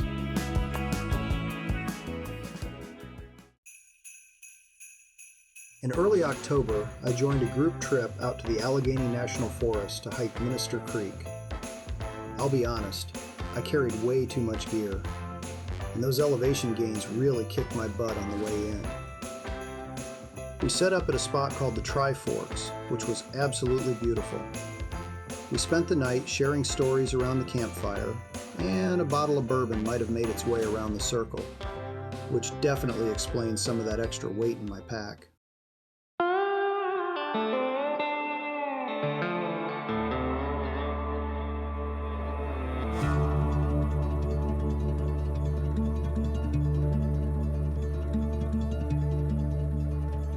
There's a pull to the wild, a call to those who seek solace and adventure beyond the paved roads. For me, that call led me further west in Pennsylvania than I'd ever explored. A 400-mile pilgrimage from home to the Allegheny National Forest. The destination? Minister Creek Trail, a natural area legend among hikers and the meeting point for a gathering of like-minded souls.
plan was ambitious. Meet 10 other outdoor content creators, organized by Bill from Maxim Outdoors, at the trailhead parking lot by 9 a.m. To make that happen, my journey began at 2 a.m., long before the sun even dreamed of painting the sky. But as dawn finally broke, revealing the magnificent tapestry of autumn hues, the scattered patches of low-lying fog, and the serene presence of deer grazing roadside, every early mile felt worth it. Even on the interstate, Pennsylvania was showing off its undeniable beauty. I rolled into the trailhead parking lot by 8:20 a.m., the first to arrive. The morning air was crisp, and the scent of damp earth and pine filled my lungs. Immediately, I set about the familiar dance of organizing my pack, and, no surprise here, it felt heavy, very heavy. It's funny how memory can play tricks. Backpacking isn't my usual jam. My comfort zone is definitely setting up camp with the skoolie, then hitting the trails with a lighter load. This, after all, was my first backpacking trip since 2013, and if I'm honest, that pack was probably just as hefty back then. I hadn't been at it long when a friendly face approached. "You're burning, aren't you?" she asked, a warm smile spreading across her face. It was Bill's wonderful wife, Samantha, and we immediately struck up a conversation, trading stories as the others began to trickle in. One by one, familiar faces from YouTube thumbnails materialized, and soon Bill himself arrived, brimming with energy, to run us through the day's game plan. The air buzzed with excited small talk, new introductions, and the shared anticipation of the adventure ahead.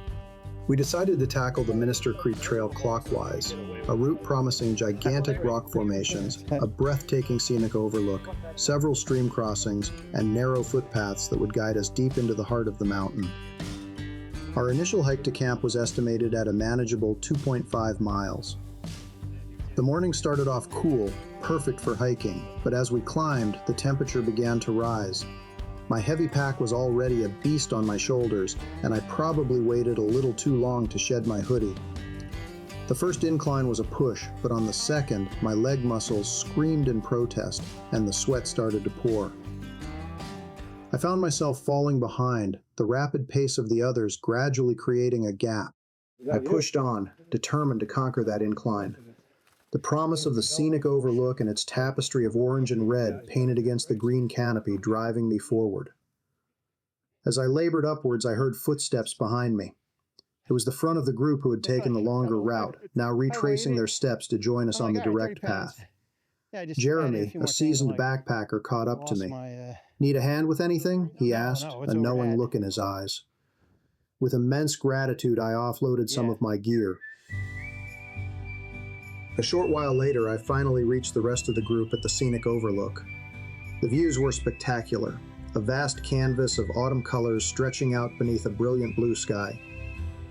We lingered, soaking in the grandeur, resting our legs and shoulders, and of course, capturing the moment with a group photo. This vista was our reward, a testament to the beauty that waits for those who push through.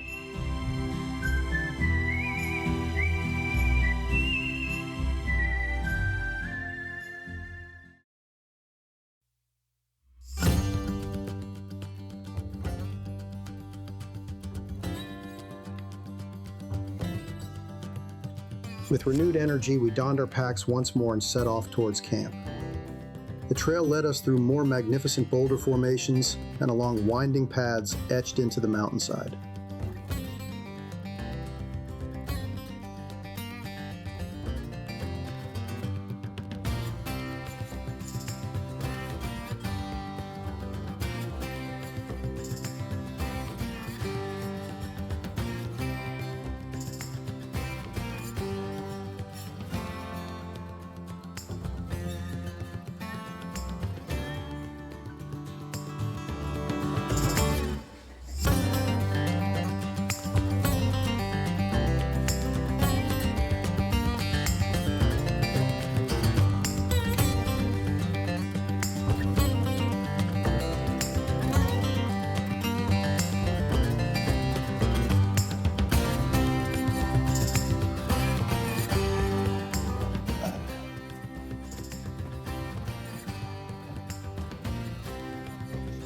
There was one particularly dicey moment where the dirt gave way beneath my feet, and I felt myself slipping, my heavy pack threatening to pull me down the steep incline.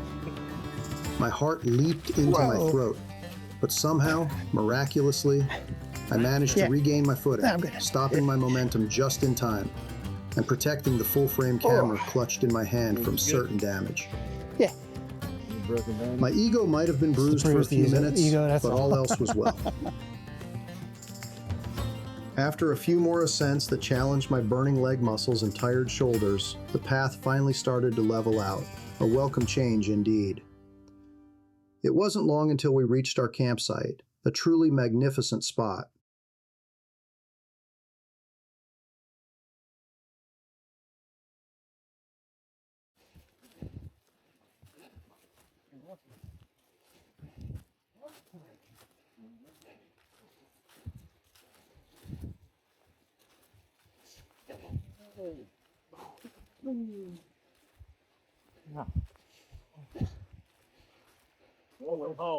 Where are you at? How was it? Survived. Survived. Holy shit, that pack was thick. It's like, You're better than me. I'd have never made it. no, it's stupid. Jeremy said he has some of my stuff too, so Oh my god. yeah. He's like, can I grab something? I'm like, yeah, all right. Nestled shortly off the main trail, surrounded by towering trees and the gentle murmur of Minister Creek, the campsites were everything we could have hoped for. A large stone fire ring stood ready, accompanied by unique stone seats with natural backings. I was already looking forward to gathering around a roaring fire later, especially since I'd snuck something into camp that was sure to spark some evening hilarity. Forgot I gotta collect my stuff. I'll bring most of it to you. No. Just trying to mix the drink up. Oh, it's right here. Yeah. Thank you. I'm glad you showed up. Well, I was at least going to bring your chair to you. We're going to go online and I can help you get the rest. I appreciate the help. Drink. If you need any drone footage for a video, just I'll send over what I got. So Neat, yeah. yeah.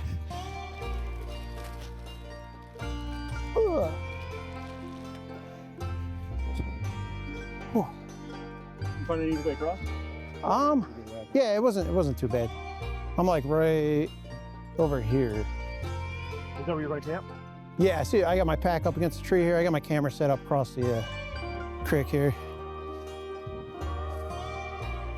After a quick survey of the area, I found the perfect spot for my tent. My pack hit the ground, and I began the familiar ritual of setting up my temporary home.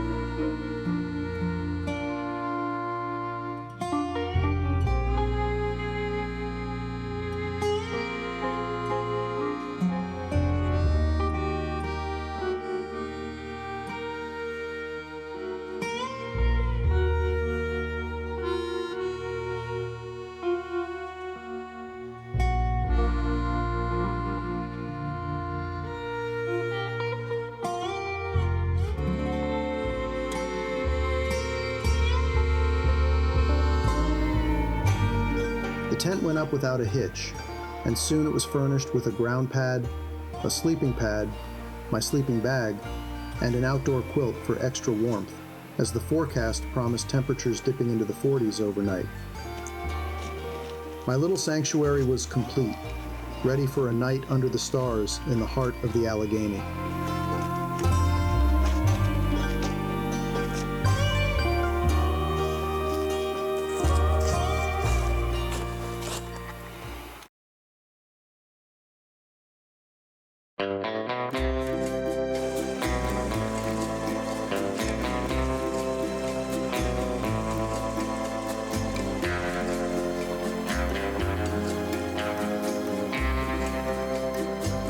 With camp finally established, the weight of the pack might have been off my shoulders, but the exhaustion from the early start still clung to me. I made my way over to the fire ring, where the others were already settling in. My planned lunch, a culinary masterpiece of hot water poured onto dehydrated food, suddenly felt like an insurmountable task. So I opted for the simpler, more immediate satisfaction of beef jerky and trail mix, fuel enough to carry me to dinner.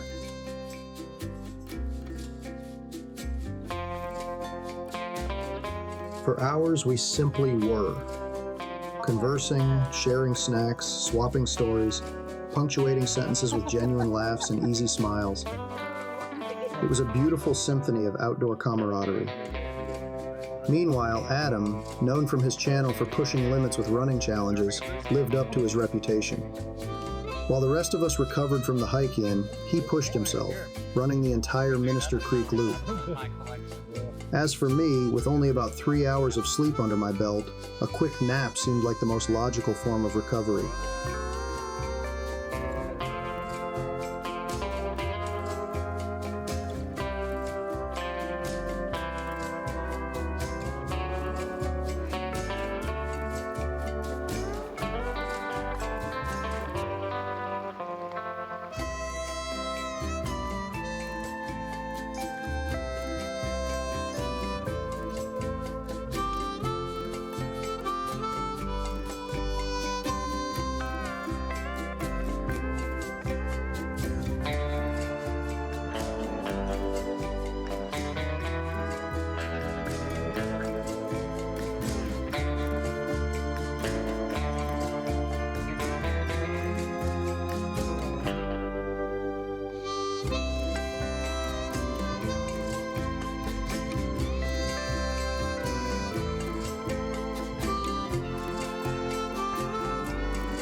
Yeah, out to the overlook. Yeah, we're gonna do that. That's one of my favorites. I've done it. Yeah, I do too. But like now that I haven't been putting out videos like I used to.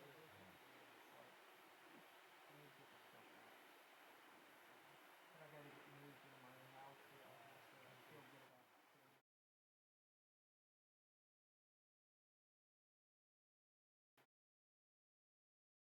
Adam returned shortly before dinner, and the group's attention naturally shifted. It was time to get a proper fire going. Whoever had camped here before us had been thoughtful, leaving a decent supply of firewood near the ring. We took turns with the saw, the rhythmic rasp of metal on wood filling the air as we transformed dead branches into suitable lengths, stacking them within easy reach. As we worked, the conversation inevitably turned to the most important question of the evening. What's everyone having for dinner? And, as these conversations always do, the more we talked about food, the hungrier we all became. It wasn't long before someone, unable to resist any longer, pulled out their dehydrated meal, setting off a chain reaction. And just like that, it was dinner time. I headed back to my tent, retrieved my trusty stove and fuel. Tonight's prep was mercifully quick and easy. Dehydrated chicken and dumplings were on the menu. All it required was heating 10 ounces of water, pouring it into the waiting pouch, letting it rehydrate for 5 minutes, and then pure enjoyment. Rather than lug all my cooking gear and water over to the main fire ring, I decided to do the water heating at my tent, then simply stroll back with a piping hot pouch and a spoon. So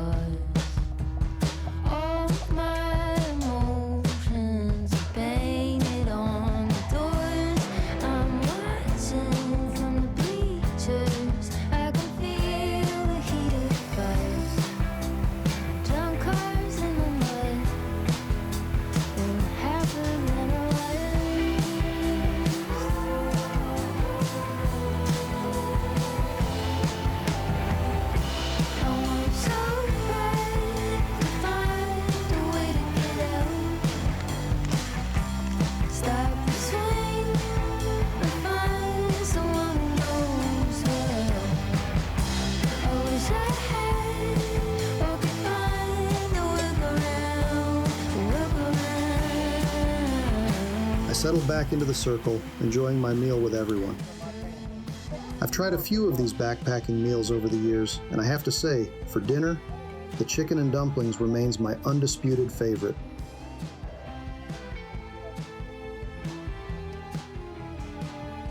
For two. Ooh.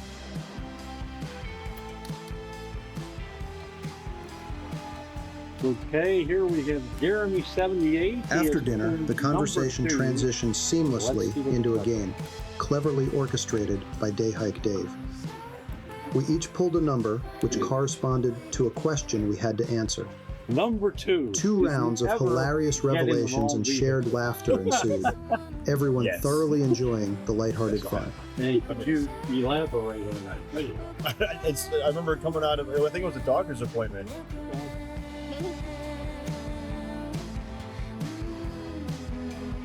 So we have 2 questions But left. then, without warning, a deafening crack echoed through the forest.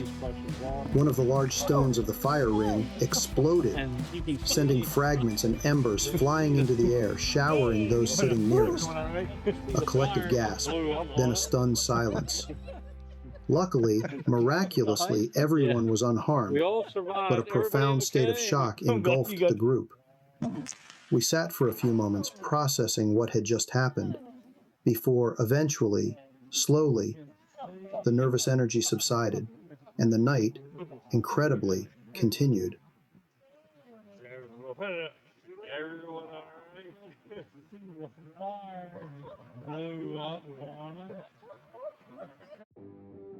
After dark, with the fire now a steady, comforting glow, I made my way back to my tent to retrieve what some might consider outright contraband on this side of Pennsylvania. Last year, when I first met Bill, we quickly bonded over our mutual love for hockey. He, being from Pittsburgh, is naturally a fan of my team's cross-state rival, the Pittsburgh Penguins. So, out here in the heart of Penguins country, I had secretly packed a Yager Flyers jersey. They kind of remind me because Under the cloak of darkness, I donned the vibrant orange and black and returned to the campfire in my hockey sweater. Oh, no. Come on. Oh, look at that. Yager. Oh, man. I got my camera on for that one. Wow. No wonder your bag weighs 30 pounds. Outfits.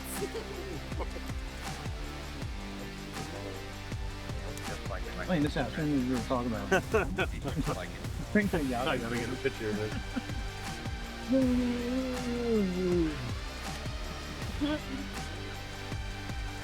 We're good. The reactions were priceless. Gasps, groans, laughter. It was everything I'd hoped for.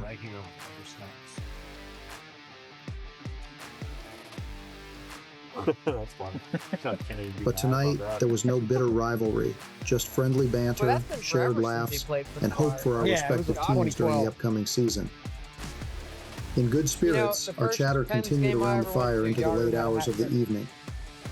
I remember Slowly, seeing though, Yager, one it by must have been one, his rookie year. the circle got smaller. I just remember as his people mullet, like, eventually flowing made their around way the back rink, to their tents warm. for some well-earned sleep.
I slept surprisingly well in the tent, The night was cool, but my layers and quilt kept me perfectly comfortable. As the sun began its slow ascent above the mountain, painting the eastern sky, I caught sight of a light moving in the distance. I wasn't sure who it was until after I rejoined the group, having broken down my own camp. It was Darcy, who had to head out early. She bravely started her journey in the dark, navigating one of the most confusing areas of the trail, but made it out without any problems.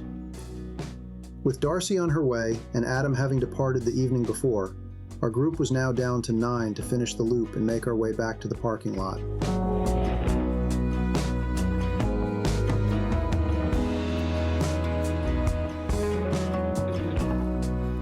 All right, I'm gonna get a head start this morning with this pack, so everybody's still at camp.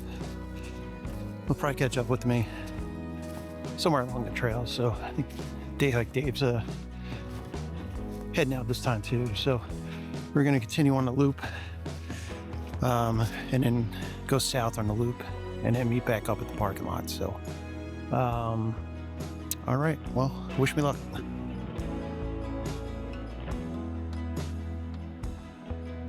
I decided to skip coffee and had only a light breakfast of trail mix. Knowing that Bill's wife Samantha would be meeting us back at the parking lot with hot sausages and meatballs, I figured I'd rather save room for a freshly prepared meal than another dehydrated pouch. Dave and I got a head start on the group, setting out together onto the trail.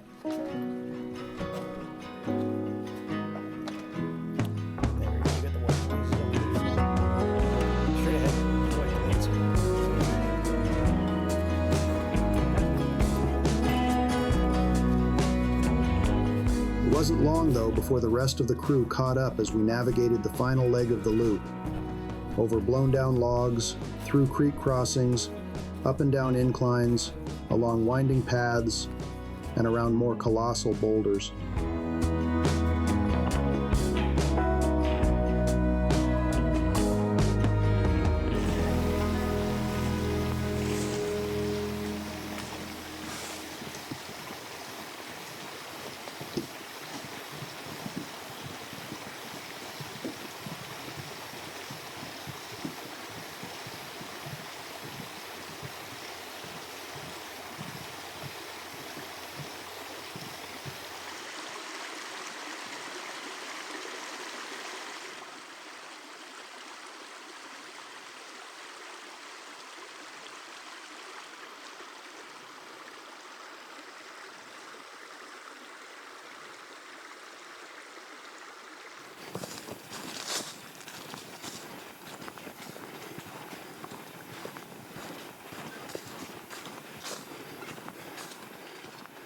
Hours into the return hike, we stumbled upon an old, dilapidated building, a relic from when this area once produced oil. We used it as an impromptu resting area, spending some time exploring its weathered interior, reading the faded graffiti etched into the walls and ceiling. It was a fascinating glimpse into a different era of the forest. After a good rest, the final push to the parking lot was on. I was looking forward to ridding myself of my pack, which had been much more manageable today, but was still a heavy companion.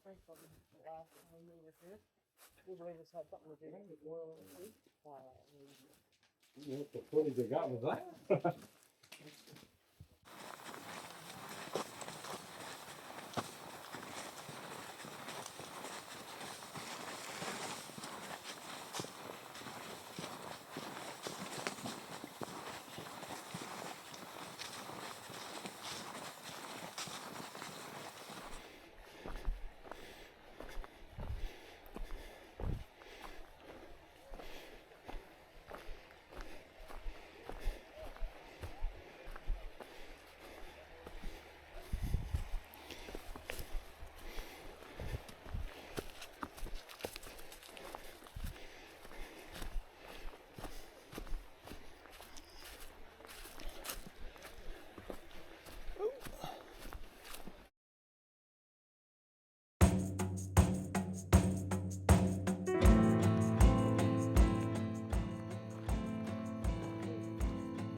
Oh, John's here already. Huh? Old dude's here already. Oh, are Yeah.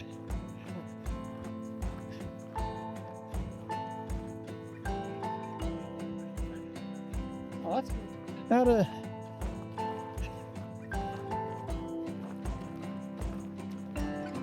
Back at the parking lot, a glorious sight awaited us. Samantha, along with 2 of her family members, greeted us warmly, their smiles as inviting How as did the you get aroma wafting from the crock pots filled with hot sausages and meatballs. How did you get here? Cold refreshments were also on offer. Pure gold after a long hike. Should have just taken my truck. What we got here? Meatballs. Meatballs. All right, sweet.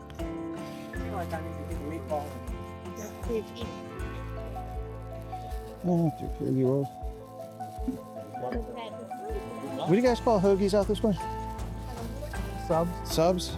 Hoagie? What? Subs? Hoagies. These are my side. Yes. I gotta correct my wife and kids all the time too, because they call them subs in Jersey. For you, is it a shopping cart or a buggy? Shopping cart. Okay, nope, now we're All done. right, nope, sorry. We're done. Lost me. I had wisely left a folding chair in my vehicle for just this occasion, and I tell you, swapping that heavy pack for a comfortable seat and digging into a fresh hot lunch was pure bliss.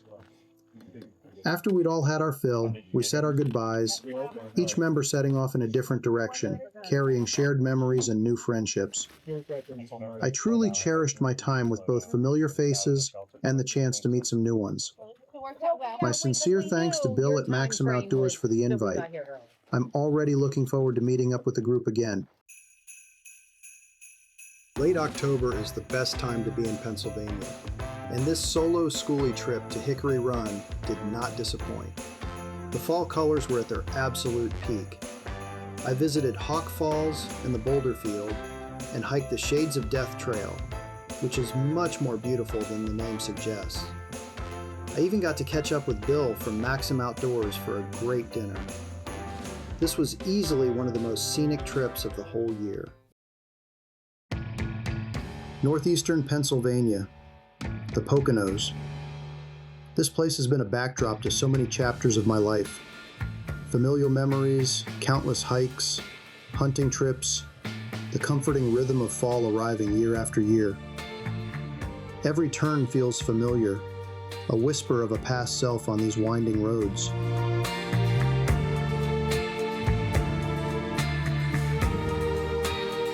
The trees out there, they're putting on their grand finale. Every shade of amber, crimson, and gold battling for attention against the deep, ancient greens. It's a fleeting masterpiece this autumn, a beautiful, melancholic reminder of cycles, of letting go, of the quiet resilience of nature.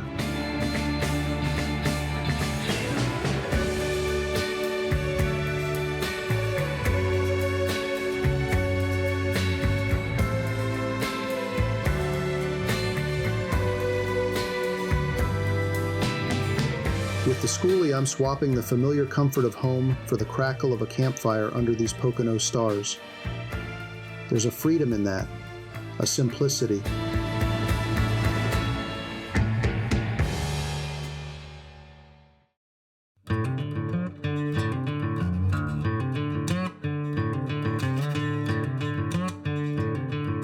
There's a certain magic to autumn in the Pocono Mountains of eastern Pennsylvania.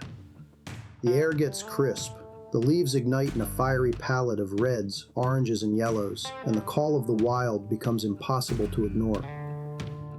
This fall I answered that call, packing up my skoolie for a quick but unforgettable trip to Hickory Run State Park. But this wasn't just a solo journey. I was meeting up with a fellow creator, Bill from Maxim Outdoors, for a collaboration of trails, tales, and some seriously good food.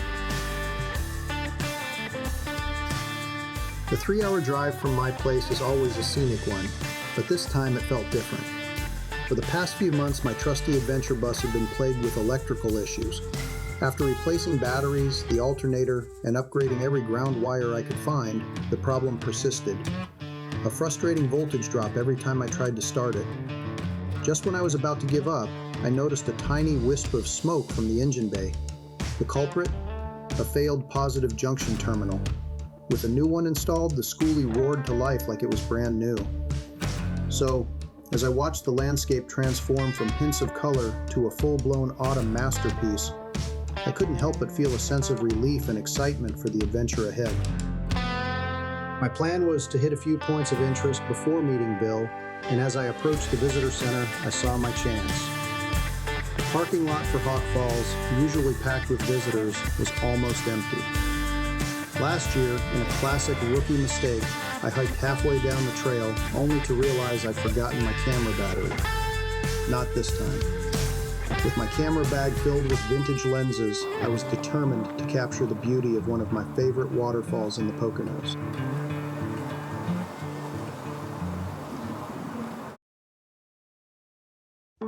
The trail to Hawk Falls is a journey in itself, a winding path through tunnels of rhododendron and under a canopy of towering trees, showing off their last bursts of autumn color.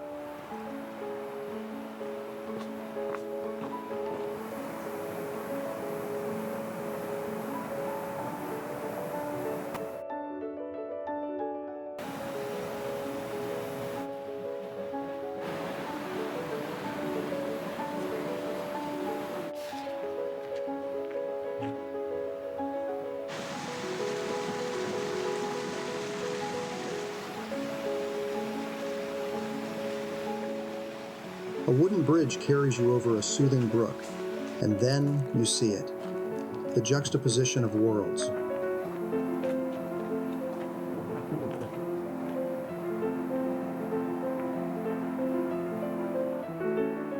High above, the relentless hum of the Pennsylvania Turnpike, a river of steel and speed. And down here, the steady, patient rhythm of nature. It's a strange harmony, but the rusty arch of the bridge seems to almost blend into the natural landscape. The 25-foot waterfall was as stunning as I remember. I wasn't entirely alone. A friendly older couple was also there, soaking in the beauty and snapping photos. After getting my fill of pictures, I knew I had to get a move on if I wanted to check in at the campground before they closed.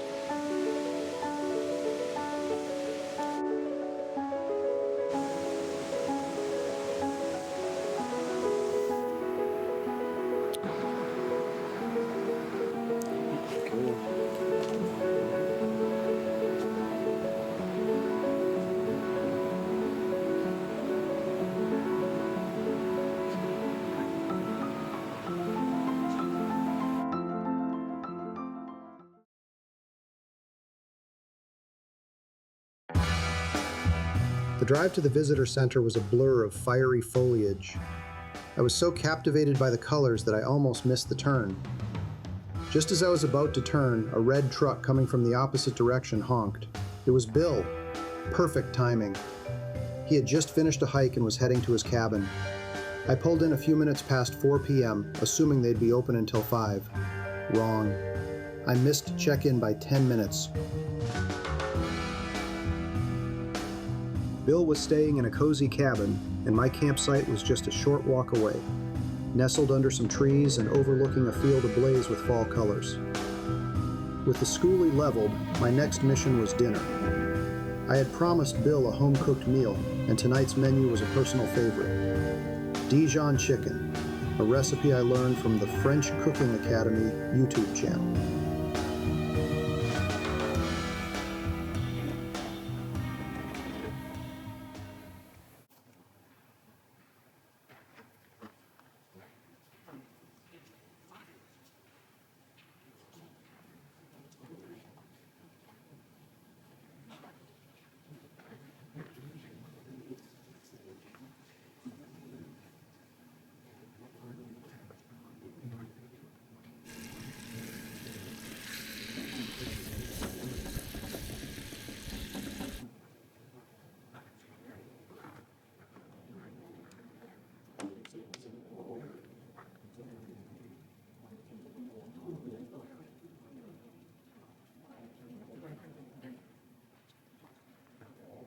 What's up? Hi. There's something special about cooking a gourmet meal in the great outdoors. The sizzle of the chicken, the aroma of white wine and herbs filling the cool evening air. It's an experience for all the senses. The sauce is the star of this dish. a rich and creamy blend of white wine, heavy cream, and a touch of Dijon mustard. Trust me, you'll want a whole loaf of French bread just to soak it all up. As dinner was nearing perfection, Mother Nature decided to throw us a curveball. A cold, dark evening suddenly turned colder and darker with a surprise flurry. We quickly moved the feast to Bill's cabin, but not before I fired up the diesel heater in the skoolie, ensuring a toasty warm bed for my return. The cabin was a welcome refuge, all wood and warmth. We spent the next few hours sharing stories of our recent adventures, Bill's plans for his eastern Pennsylvania hiking trip, and the incredible YouTuber meetup he organized.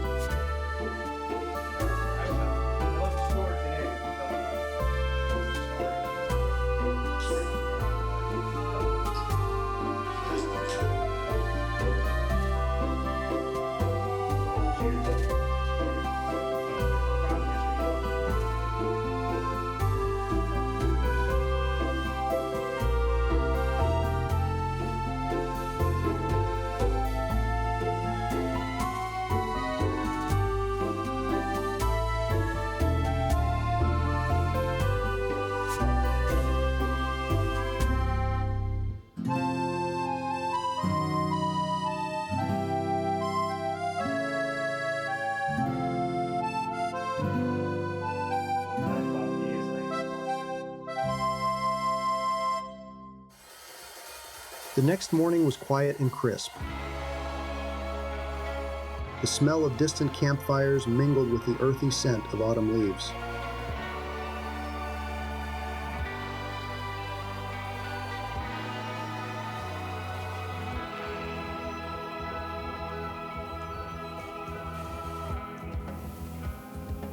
Over a hot cup of coffee, I spread out the park map I had picked up the day before. Bill had already tackled an impressive 14-mile hike and had some great recommendations for smaller, scenic spots off the beaten path. Our main event for the day was a hike on the famous Shades of Death Trail, a 2.4-mile out-and-back path known for its waterfalls and rhododendron thickets. But first, I had some exploring of my own to do.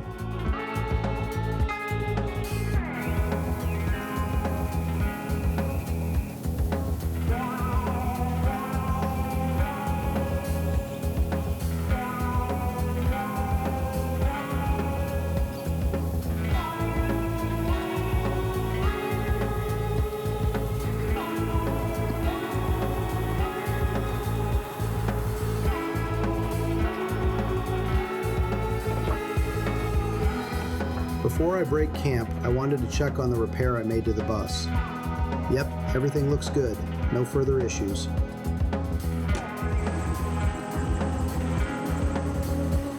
First stop, the Boulder Field. A national landmark, this massive 16-acre field of boulders is a geological wonder, a remnant of the last ice age.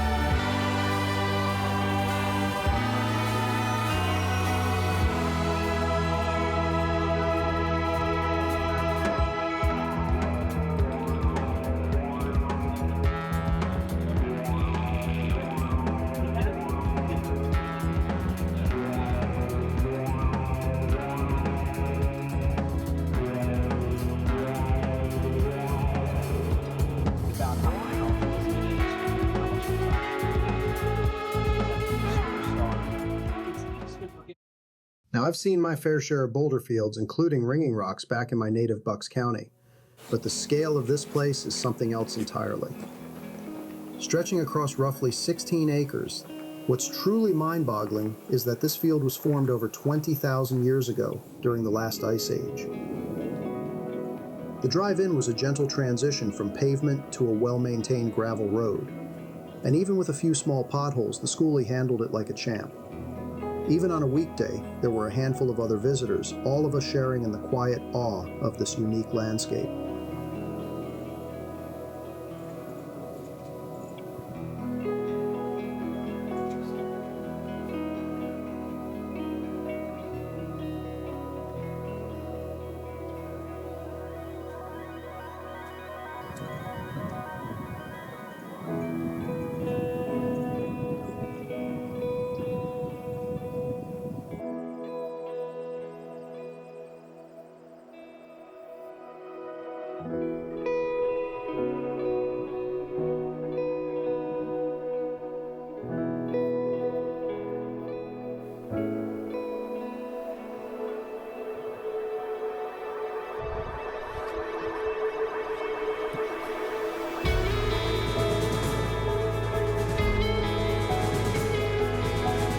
One of the best parts of the adventure rig community is the instant connection you have with other builders. On my way back to the bus, I met a fantastic young couple who had converted their own van into a camper. We spent a good while swapping stories and admiring each other's handiwork before wishing each other well on our respective journeys.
Next up was Sand Spring Lake.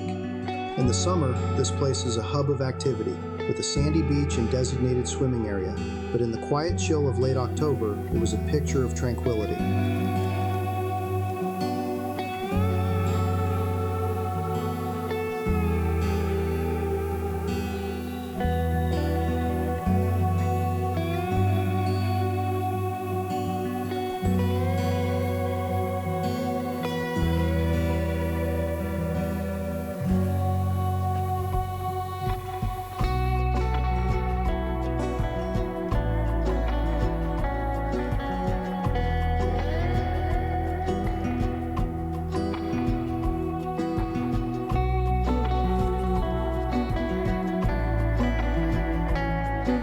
The lake was at rest, basking in the afternoon sun while the trees surrounding it put on a final, vibrant show of color.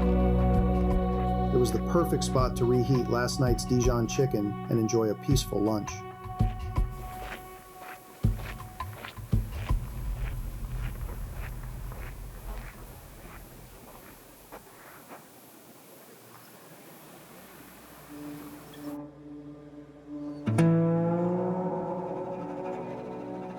With a full stomach and a full memory card, I headed to a spot Bill had recommended, Saylorsville Dam. Built in the 1800s, likely to power the area's sawmills, the dam creates a beautiful pond with a natural creek flowing below. There was a faint smell of sulfur in the air, a little quirk of the local geology, I suppose.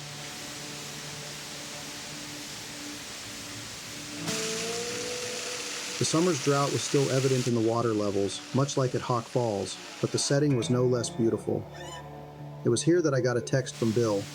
His hike was taking longer than expected, and our plans to tackle the Shades of Death trail together would have to be postponed. With a long drive home ahead of me, I knew I had to make a choice. As much as I was looking forward to our collaboration, I decided to hike the trail solo and hit the road. We'd catch another trail together soon enough.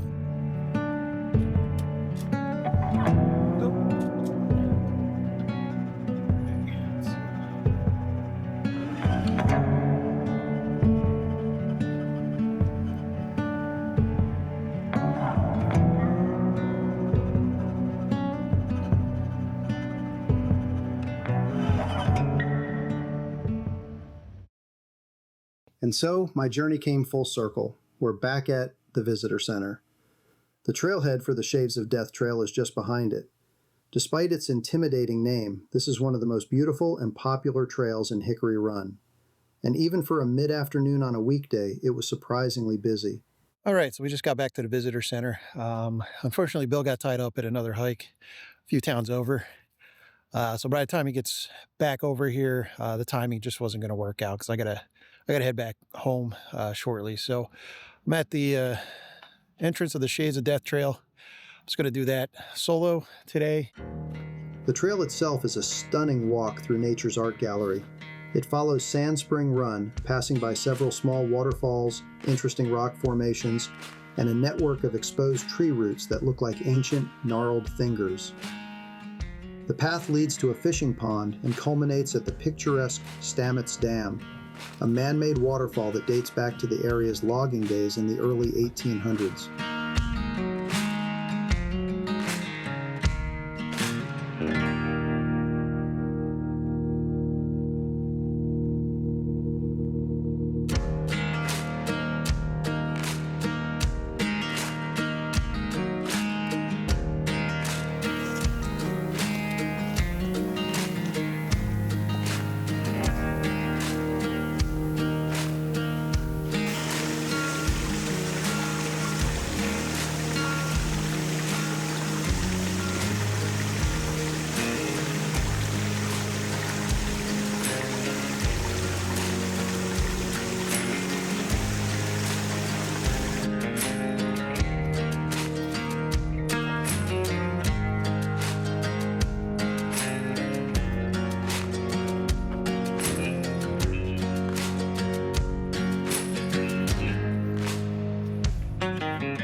Nice little one.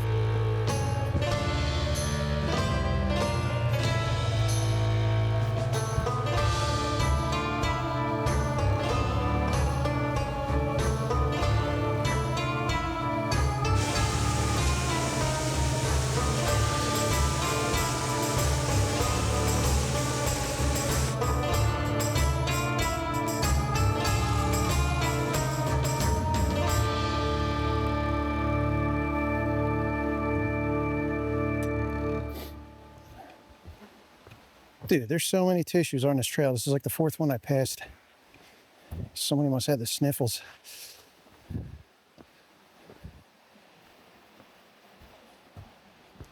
Unless it's like breadcrumbs. Find a way back, I don't know. It's kind of gross.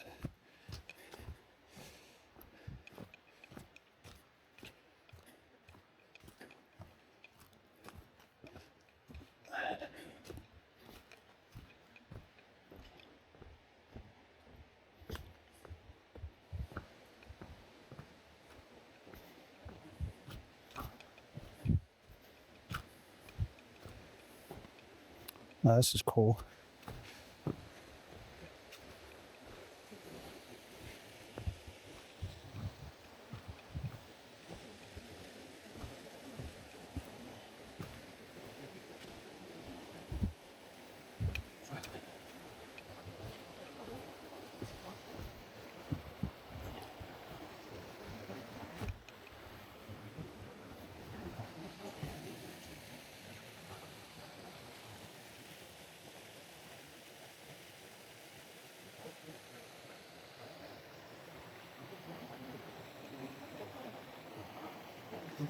Mm-hmm.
I want to slip down there.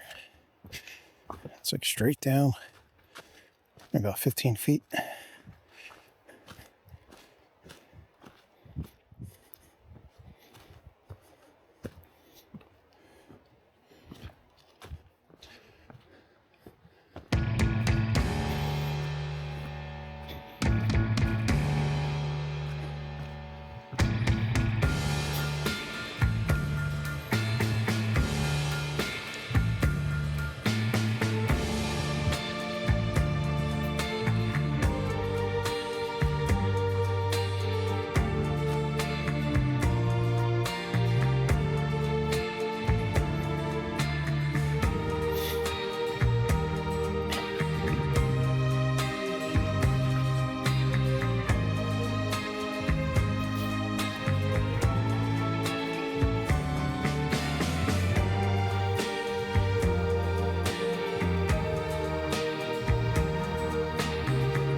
Mm-hmm.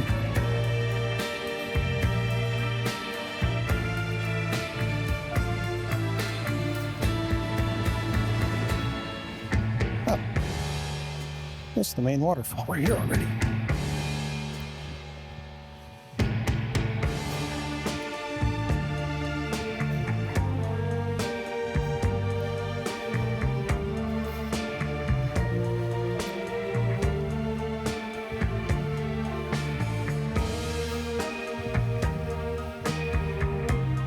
At the dam, I had a pleasant surprise. I ran into the same couple I had met at the Boulder field earlier. We chatted for a bit, and I asked them about a small chapel I had heard was nearby and wanted to get some pictures. They mentioned there was an event happening there, so I decided to make the Stamets Dam the grand finale of my Hickory Run adventure. With the sun beginning to set, I made my way back to the bus, filled with the quiet satisfaction of a day well spent exploring the incredible diversity of Hickory Run State Park. From ancient boulder fields to serene lakes and trails with a history as rich as the autumn colors surrounding them, this park is a true Pennsylvania gem. We're closing out the marathon back on the Batona Trail in early December. A few of us hiked 9 miles from Ong's Hat to Packham Pond. We climbed the fire tower for some incredible views and trekked through the dense pines just as the sun was setting. It dropped down to a freezing 15 degrees that night under a massive, bright, full moon. We had hot chili by the fire, and I was tucked away nice and warm in the skoolie. We finished the year off right the next morning with eggs and blueberry sausages.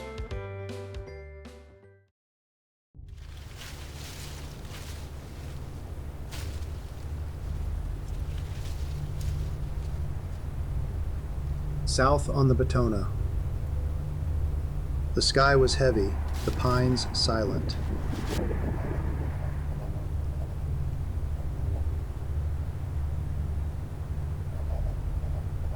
The cold out here wasn't cruel, just honest. It strips everything down to the essentials.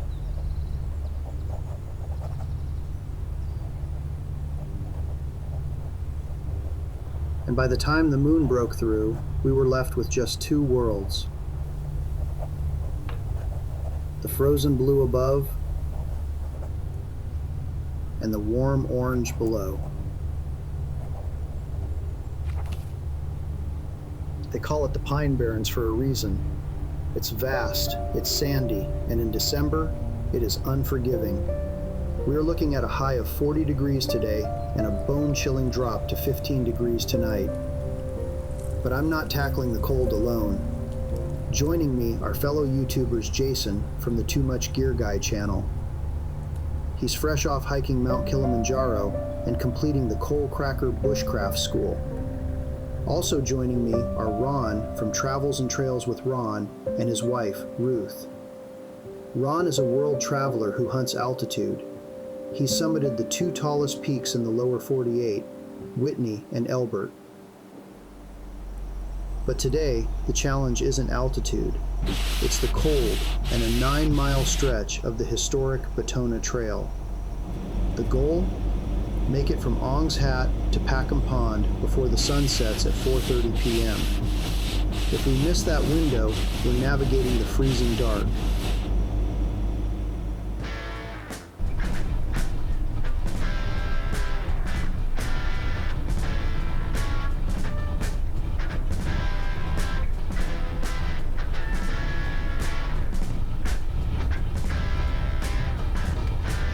We dropped the skoolie and Jason's car at our endpoint, Packham Pond.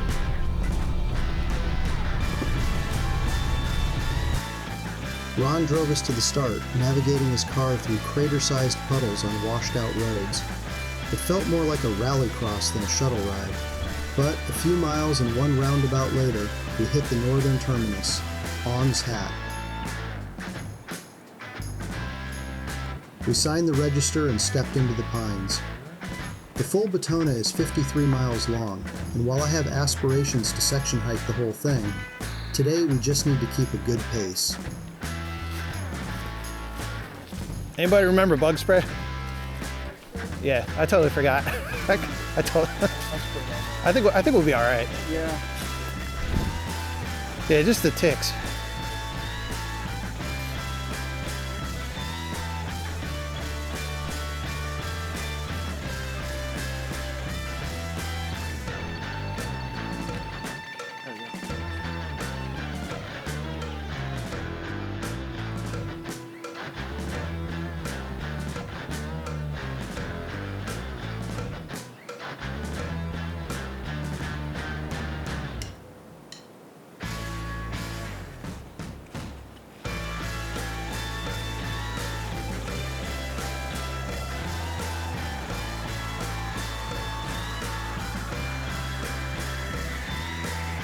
An hour in, we stopped for a snack. It was frigid, but I stuck to the mantra from Maxim Outdoors: be bold and go cold. You don't want to sweat out here. The trail dipped gently toward Deep Hollow Pond, the only stretch where we met other hikers, a group coming back from an early hike to the fire tower.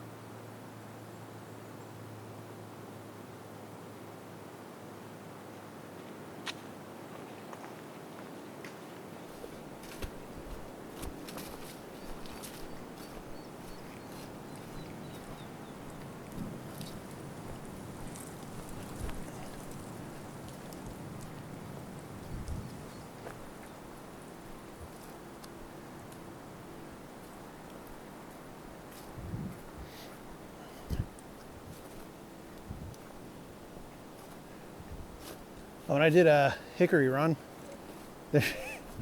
there's just tissues. Like, yeah, I probably crossed like 4 of them. I'm like, ew. It's just like. The pines thickened, scarred black in places from past fires, until the trail spit us across a road and down to the stillness of Deep Hollow Pond.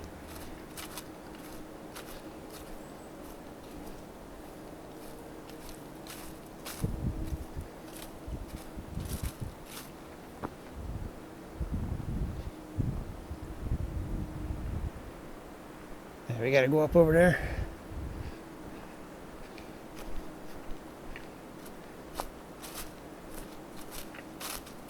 We grabbed a few photos, breathed in the cold air, and pushed on toward lunch. A short road walk brought us back to the pink Batona blazes. From there, it was 1.5 miles to the Lebanon Fire Tower.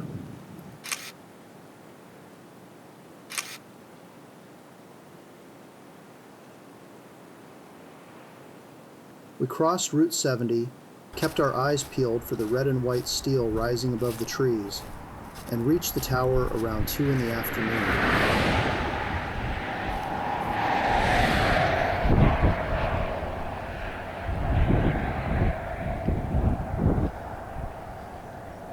Mile marker 27. I'm gonna have to keep an eye on this because I'm on 70 more often than 72. So I never noticed the crosshair, yeah.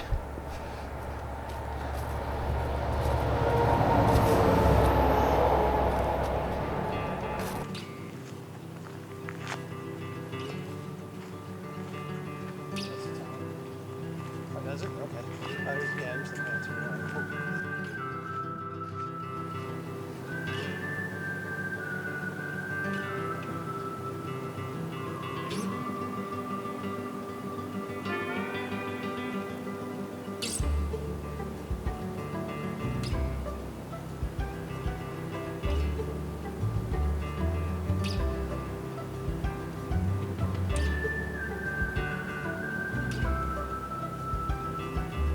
With just 2 hours before dark, most people would have passed right by.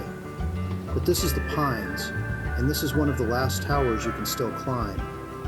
So Ron and I did exactly that.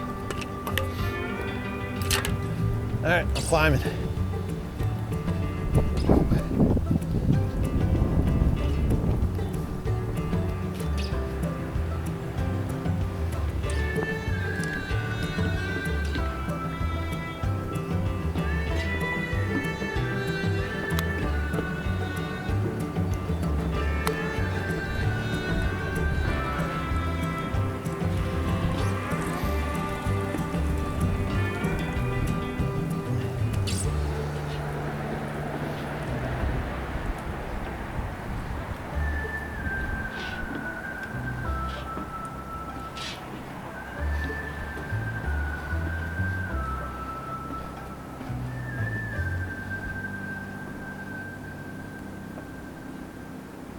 Shit, it's like a bit more of a climb.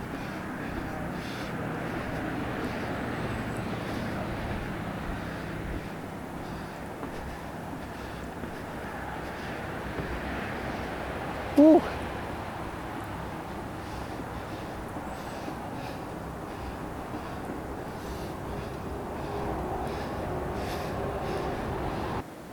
"80 feet of vintage metal, built in 1950. The wind picked up as we climbed, rattling the steps, and one strong gust sent my lens cap sailing all the way down to the forest floor. Totally my fault, and absolutely worth the view. From the top, the pine lands stretched out like an endless sea of green and gray.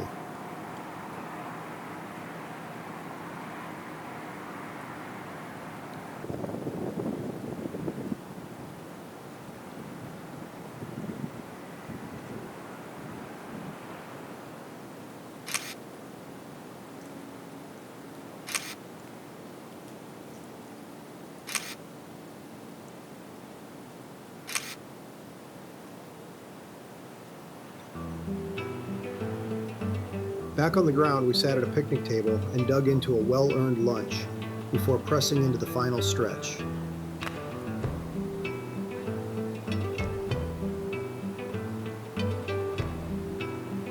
The last few miles wound through thick pine corridors and patches of sugar sand.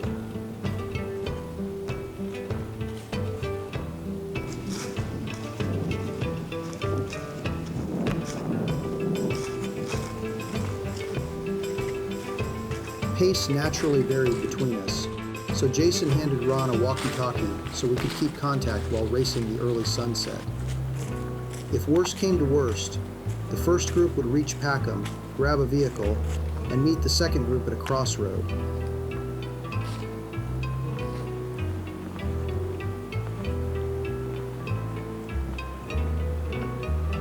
Thankfully, we all rolled into Packham Pond within 10 minutes of each other, tired, cold, but satisfied.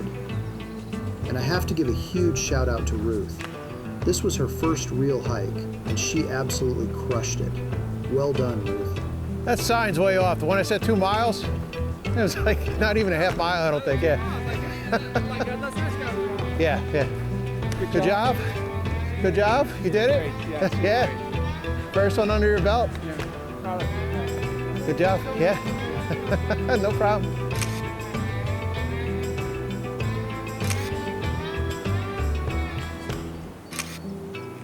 We said our goodbyes to Ron and Ruth. After shuttling them back to their car at On's Hat, I returned to Brendan Burn Campground to set up for the night.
4:30 a.m. came early. I let the heater do its magic, bringing the bus from 58 to a perfect 68 degrees before I even crawled out of bed. I hung out in the bus enjoying a few cups of hot coffee while the sun came up.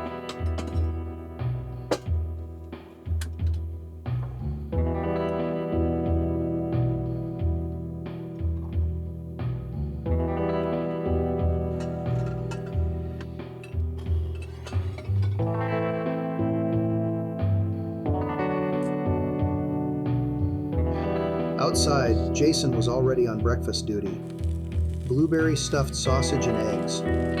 I had heard of these last summer and had no idea they were available from the local Bucks County farm until Jason pulled them out. The extra char he gave them caramelized that blueberry sweetness perfectly. I see a trip to that farm in my future.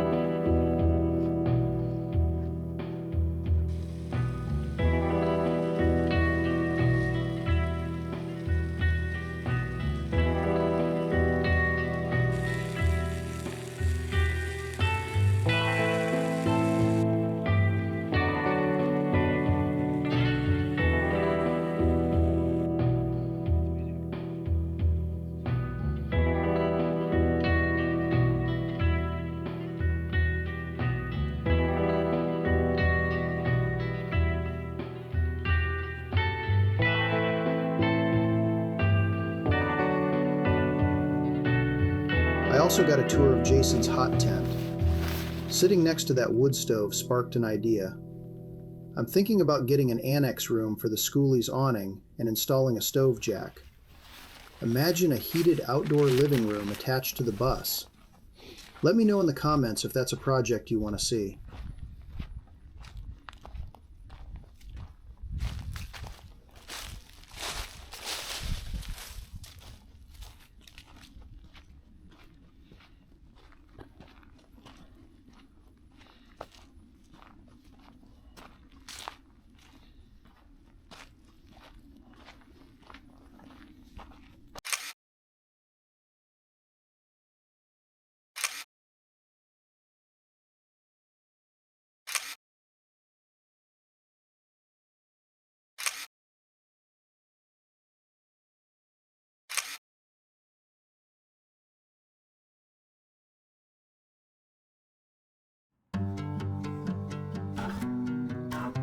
Before heading out, I checked a small coolant leak I noticed the night before.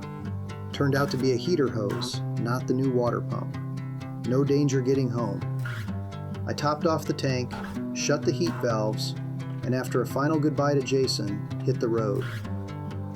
Another cold, quiet Pine Barrens adventure in the books.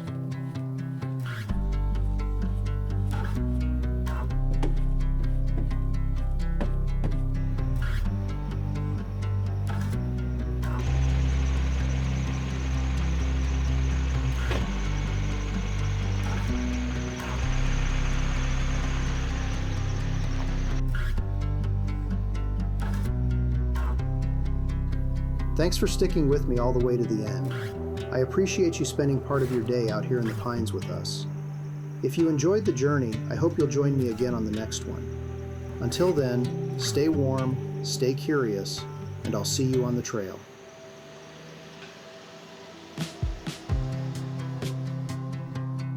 Thanks for watching my 2025 journey.